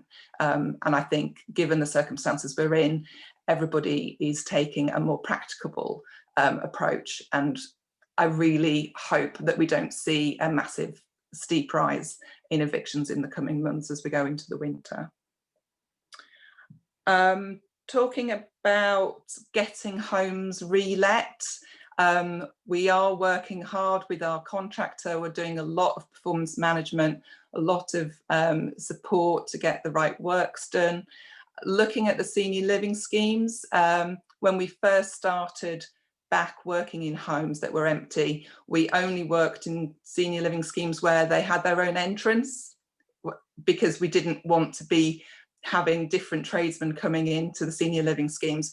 So it is something that we are working on, and they'll be advertised in the normal way. But I do take your point. There's something we could potentially do to make sure that all our residents know that we do have a number of senior living schemes available at the moment, and have they considered downsizing. So that would be good. And legacy works, I will feed back the comment about the communal repairs. That's not something I'm personally aware of. But again, you know, we're working really hard. We're really working with the contractors, doing a lot of performance management, trying to get the right information. And it's not where we want it to be, but we'll we're not giving up, we keep going. Thanks, Annalisa. Just before I bring Councillor Keane in, could I just, we've got two members of the tenants panel here who've, I'm sure have been listening intently. They're our finger on the pulse of the tenant world. Terry or Gillian, would you like to chip in with any comments you might have based on what Councillor Hyman said? You know, are the points he raised something that is an issue? Yes, the tenants panel had the opportunity to have a Zoom with the rent team back in probably 2 months ago now, and we felt quite reassured by them that they were very sympathetic to all those that were generally in agreement. So I think it was very helpful to meet up with them, and I generally do believe that they are being considerate as they can. Thank you. Okay, thank you very much. Good. Okay, Councillor King. Thank you, Chairman. Just picking up on one of the points that Councillor Hyman made about people, not having a job. I mean, we all know that when furlough ends, there is possibly going to be a lot of job losses. And myself, as manning two people manning the Havesmere helpline, we are now getting, more interest in people wanting to use the community store and the food banks. So, I am very aware that Waverley needs to collect their rents, and I'm sure they are very, very caring with the tenants. But I think we are going to see a lot more people going into rent arrears, because once they lose their job and they start coming to a community food store, then they are in real bad need. So it's just something I'm really concerned about.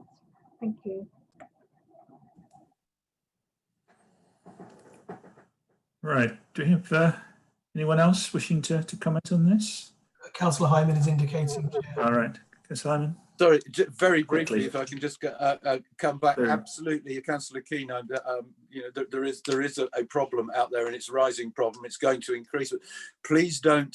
This is directed to our officers. Please think back to what happened in 1990 to 1995. Albeit it was a sort of treasury shock that caused the problem, but there were.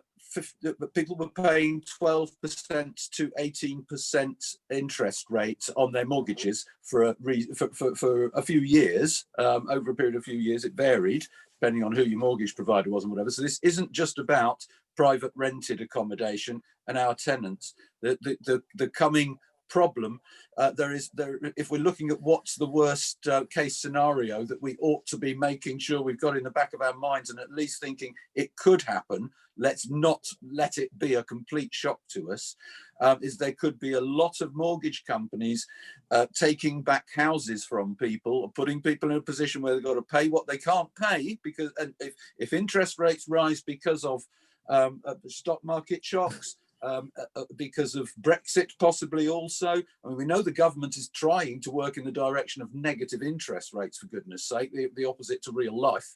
But are we really aware of what could happen over the coming 6 months to a year to 18 months, and the number of people that could be having problems? Please, our officers, don't underestimate it.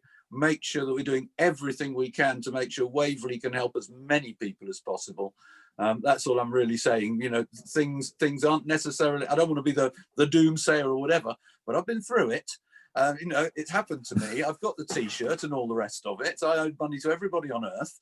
I know what, I had to pay it off. People tend not to do that these days. But if these things come around, that what's been around comes around, as they say.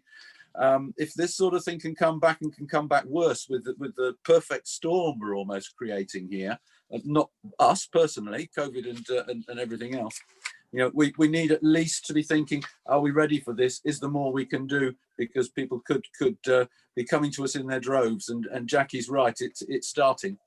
Thanks very much, Chairman. Right. Okay, so I'm seeing no more hands up. So the recommendation is that the committee review the report and agree any observations we wish to pass to the executive. Well, I mean, it seems to be overall another case of a team doing a good job, and I think we should just pass on that we identify there are no grounds for complacency. So threats are out there, but overall the recovery program is moving in the right general direction. Would anyone counter that? No, in which case, let's move on to item 11. Thanks very much, Annalisa. Item 11, hopefully we'll get through this fairly quickly. It's a last opportunity, if you like, for people who haven't attended the 2 workshop sessions on the updated corporate strategy to chip in with any comments they have, particularly focused on housing. Robin Taylor is going to take the notes for this. Do you wish to say anything, Robin, or do I just invite comments?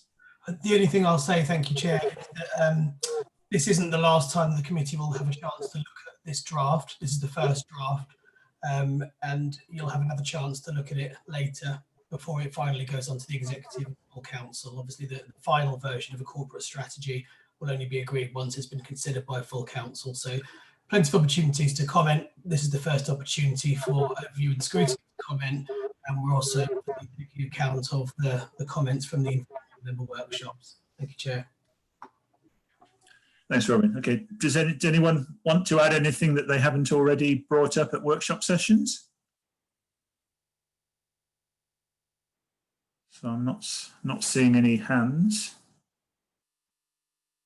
In which case, I think, Robin, you can report back that we were all diligent in attending the workshop sessions, and comments to be made have probably already been made. Okay, thank you for that. Thank you. Right, so the final item, given that we don't have any exempt material this evening, is the committee work programme.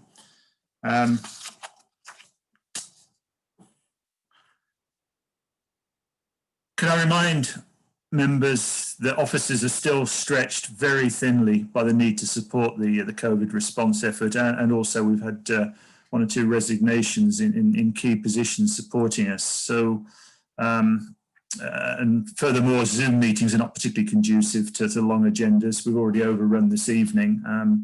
So the work programme should, for the immediate future, just be focusing on key items, I think. But there's nothing to stop us rolling over things that we really want to do to a point, to the point where we have more time available to us. So item B of the scrutiny tracker has a list of items scheduled for November that probably exceeds our capacity to deal with them. So I would suggest that we should continue to receive the homelessness updates, because that's just really serious and very much a real-time moving target. So I suggest that we need to have the homelessness update.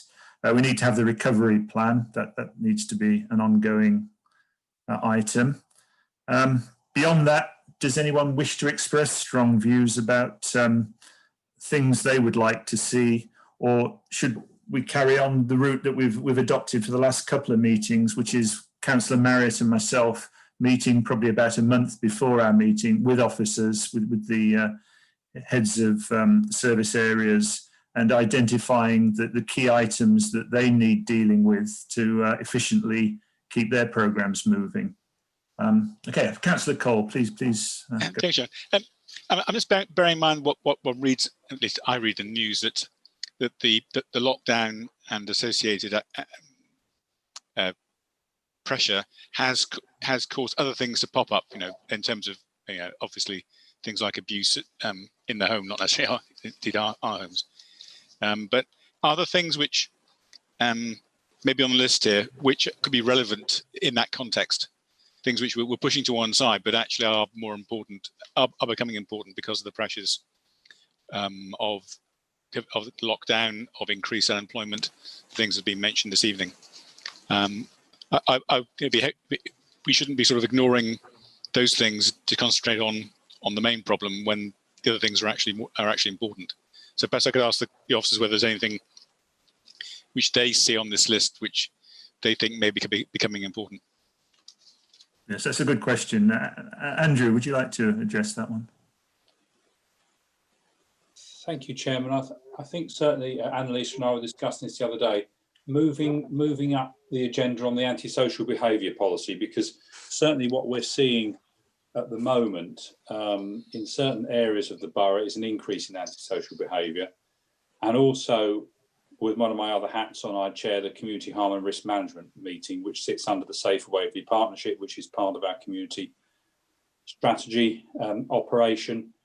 And a number of cases that come to CHARM, increasing number, are our tenants, and there are antisocial behaviour issues, very problematic issues that housing officers are dealing with, and the cases are getting more complex, and our housing officers, used to be called the T&E officers, are doing a fantastic job.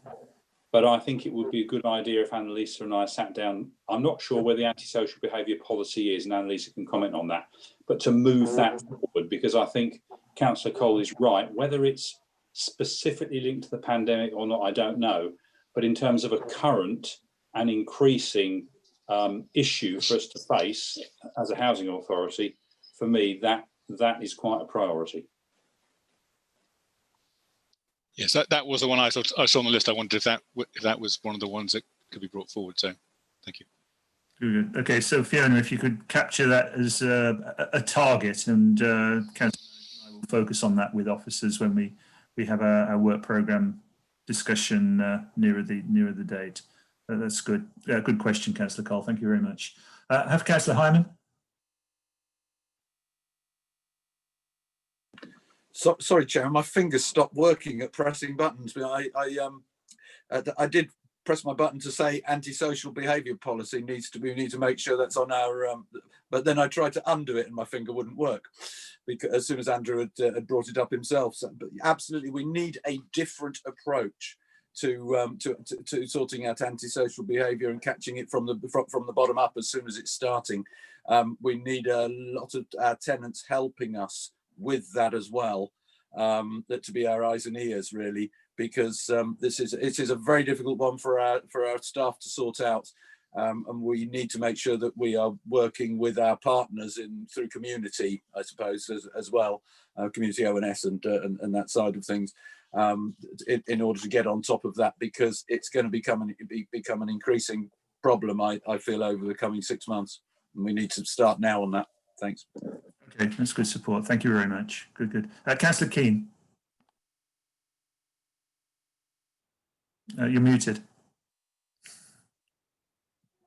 I agree. I certainly can say that since COVID, even in the private parts of Paisley, we've had antisocial behaviour, and I have been working with the PCSO, Dan Barrell, to try to mitigate that, and we've been working with the tenants. Also trying to arrange a meeting with the PCSO and the tenants to work through this, but as I say, it has started really since COVID.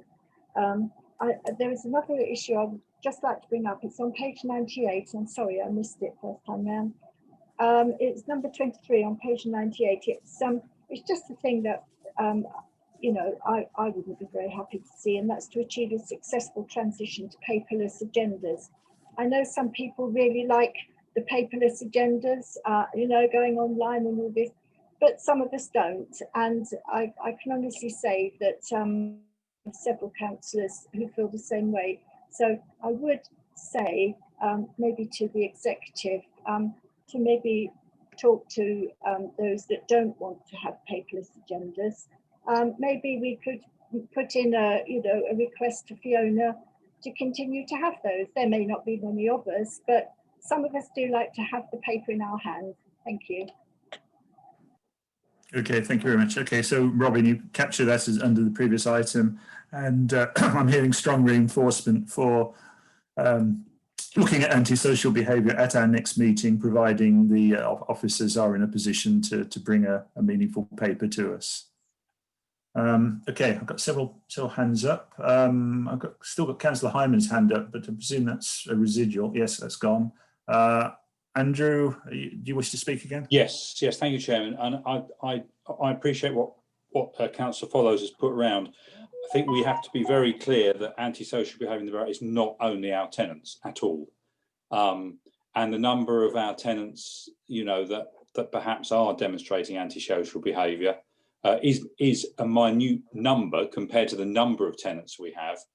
But of course, when antisocial behaviour happens in the street or in the road, and when they're also owner occupiers as well, it gets very difficult for the housing officers to deal with that when they're also having to deal with owner occupiers, etc., etc. So I think probably, you know, whether we have very few tenants who are exhibiting antisocial behaviour compared to other authorities, I don't know. But what we do have is increasing, and it's increasing in complexity and seriousness. So I think, you know, that's the point I was making, but appreciate what Councillor Follow said. It is not only our tenants by any means, it's across the board, and it's something we're facing in community safety. Thank you, Chairman. All right, thank you very much. So just for avoidance of doubt, the request will be for a paper addressing the antisocial behaviour aspects that directly impact our housing stock and neighbours.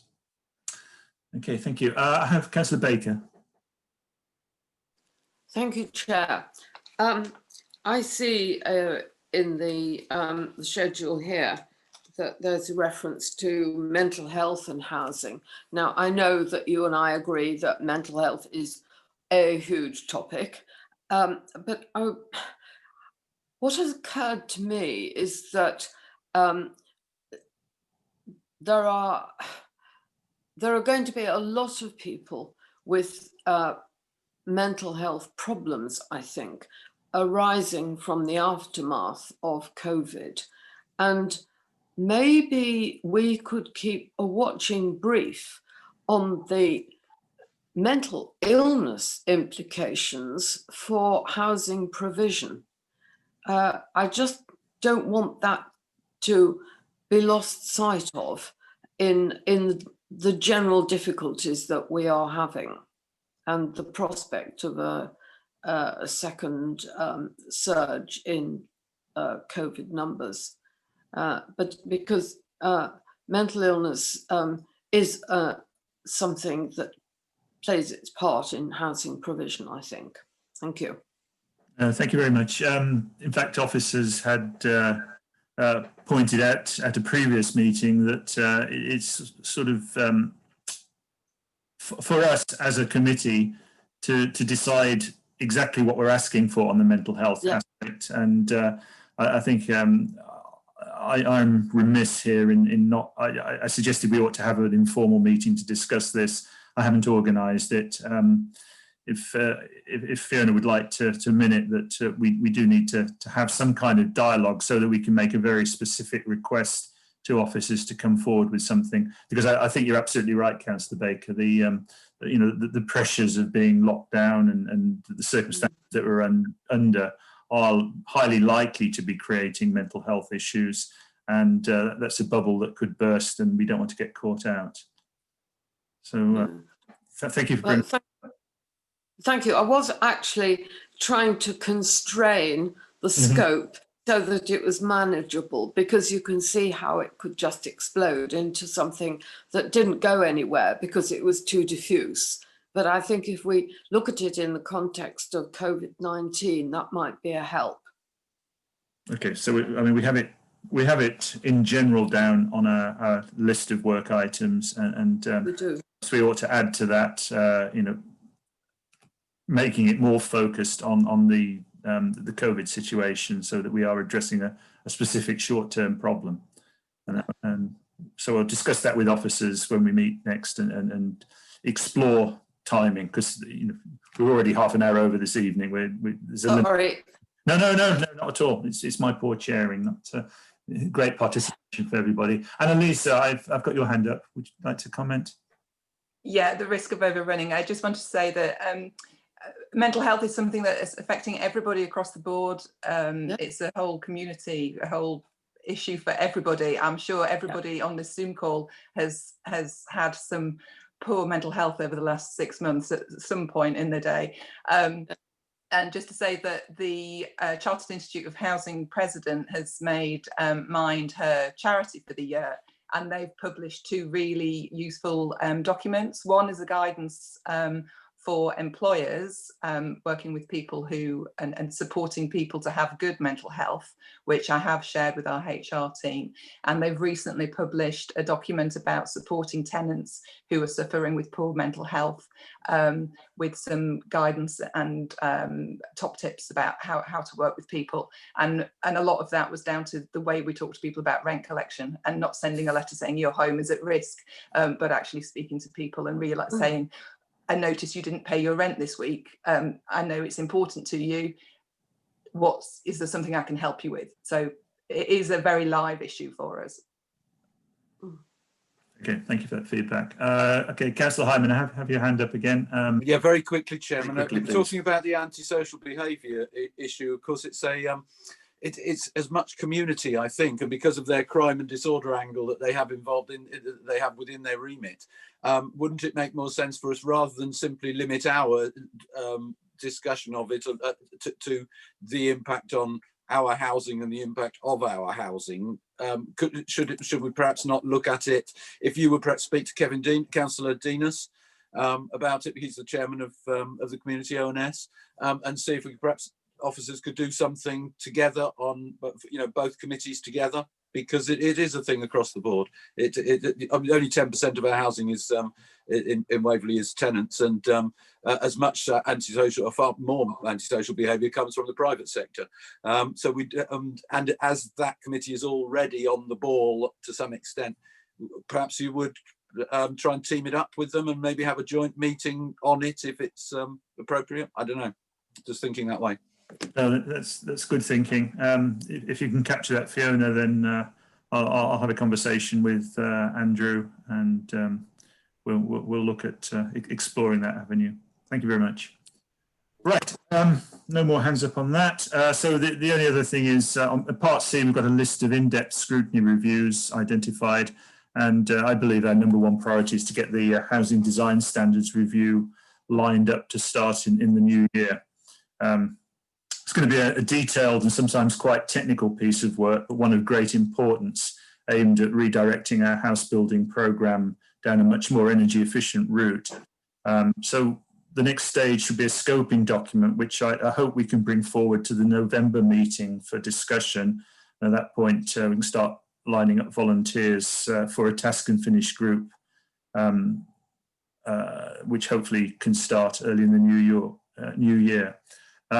So does anyone have any further comments on task and finish work, or we're aligned that is what we need to get moving?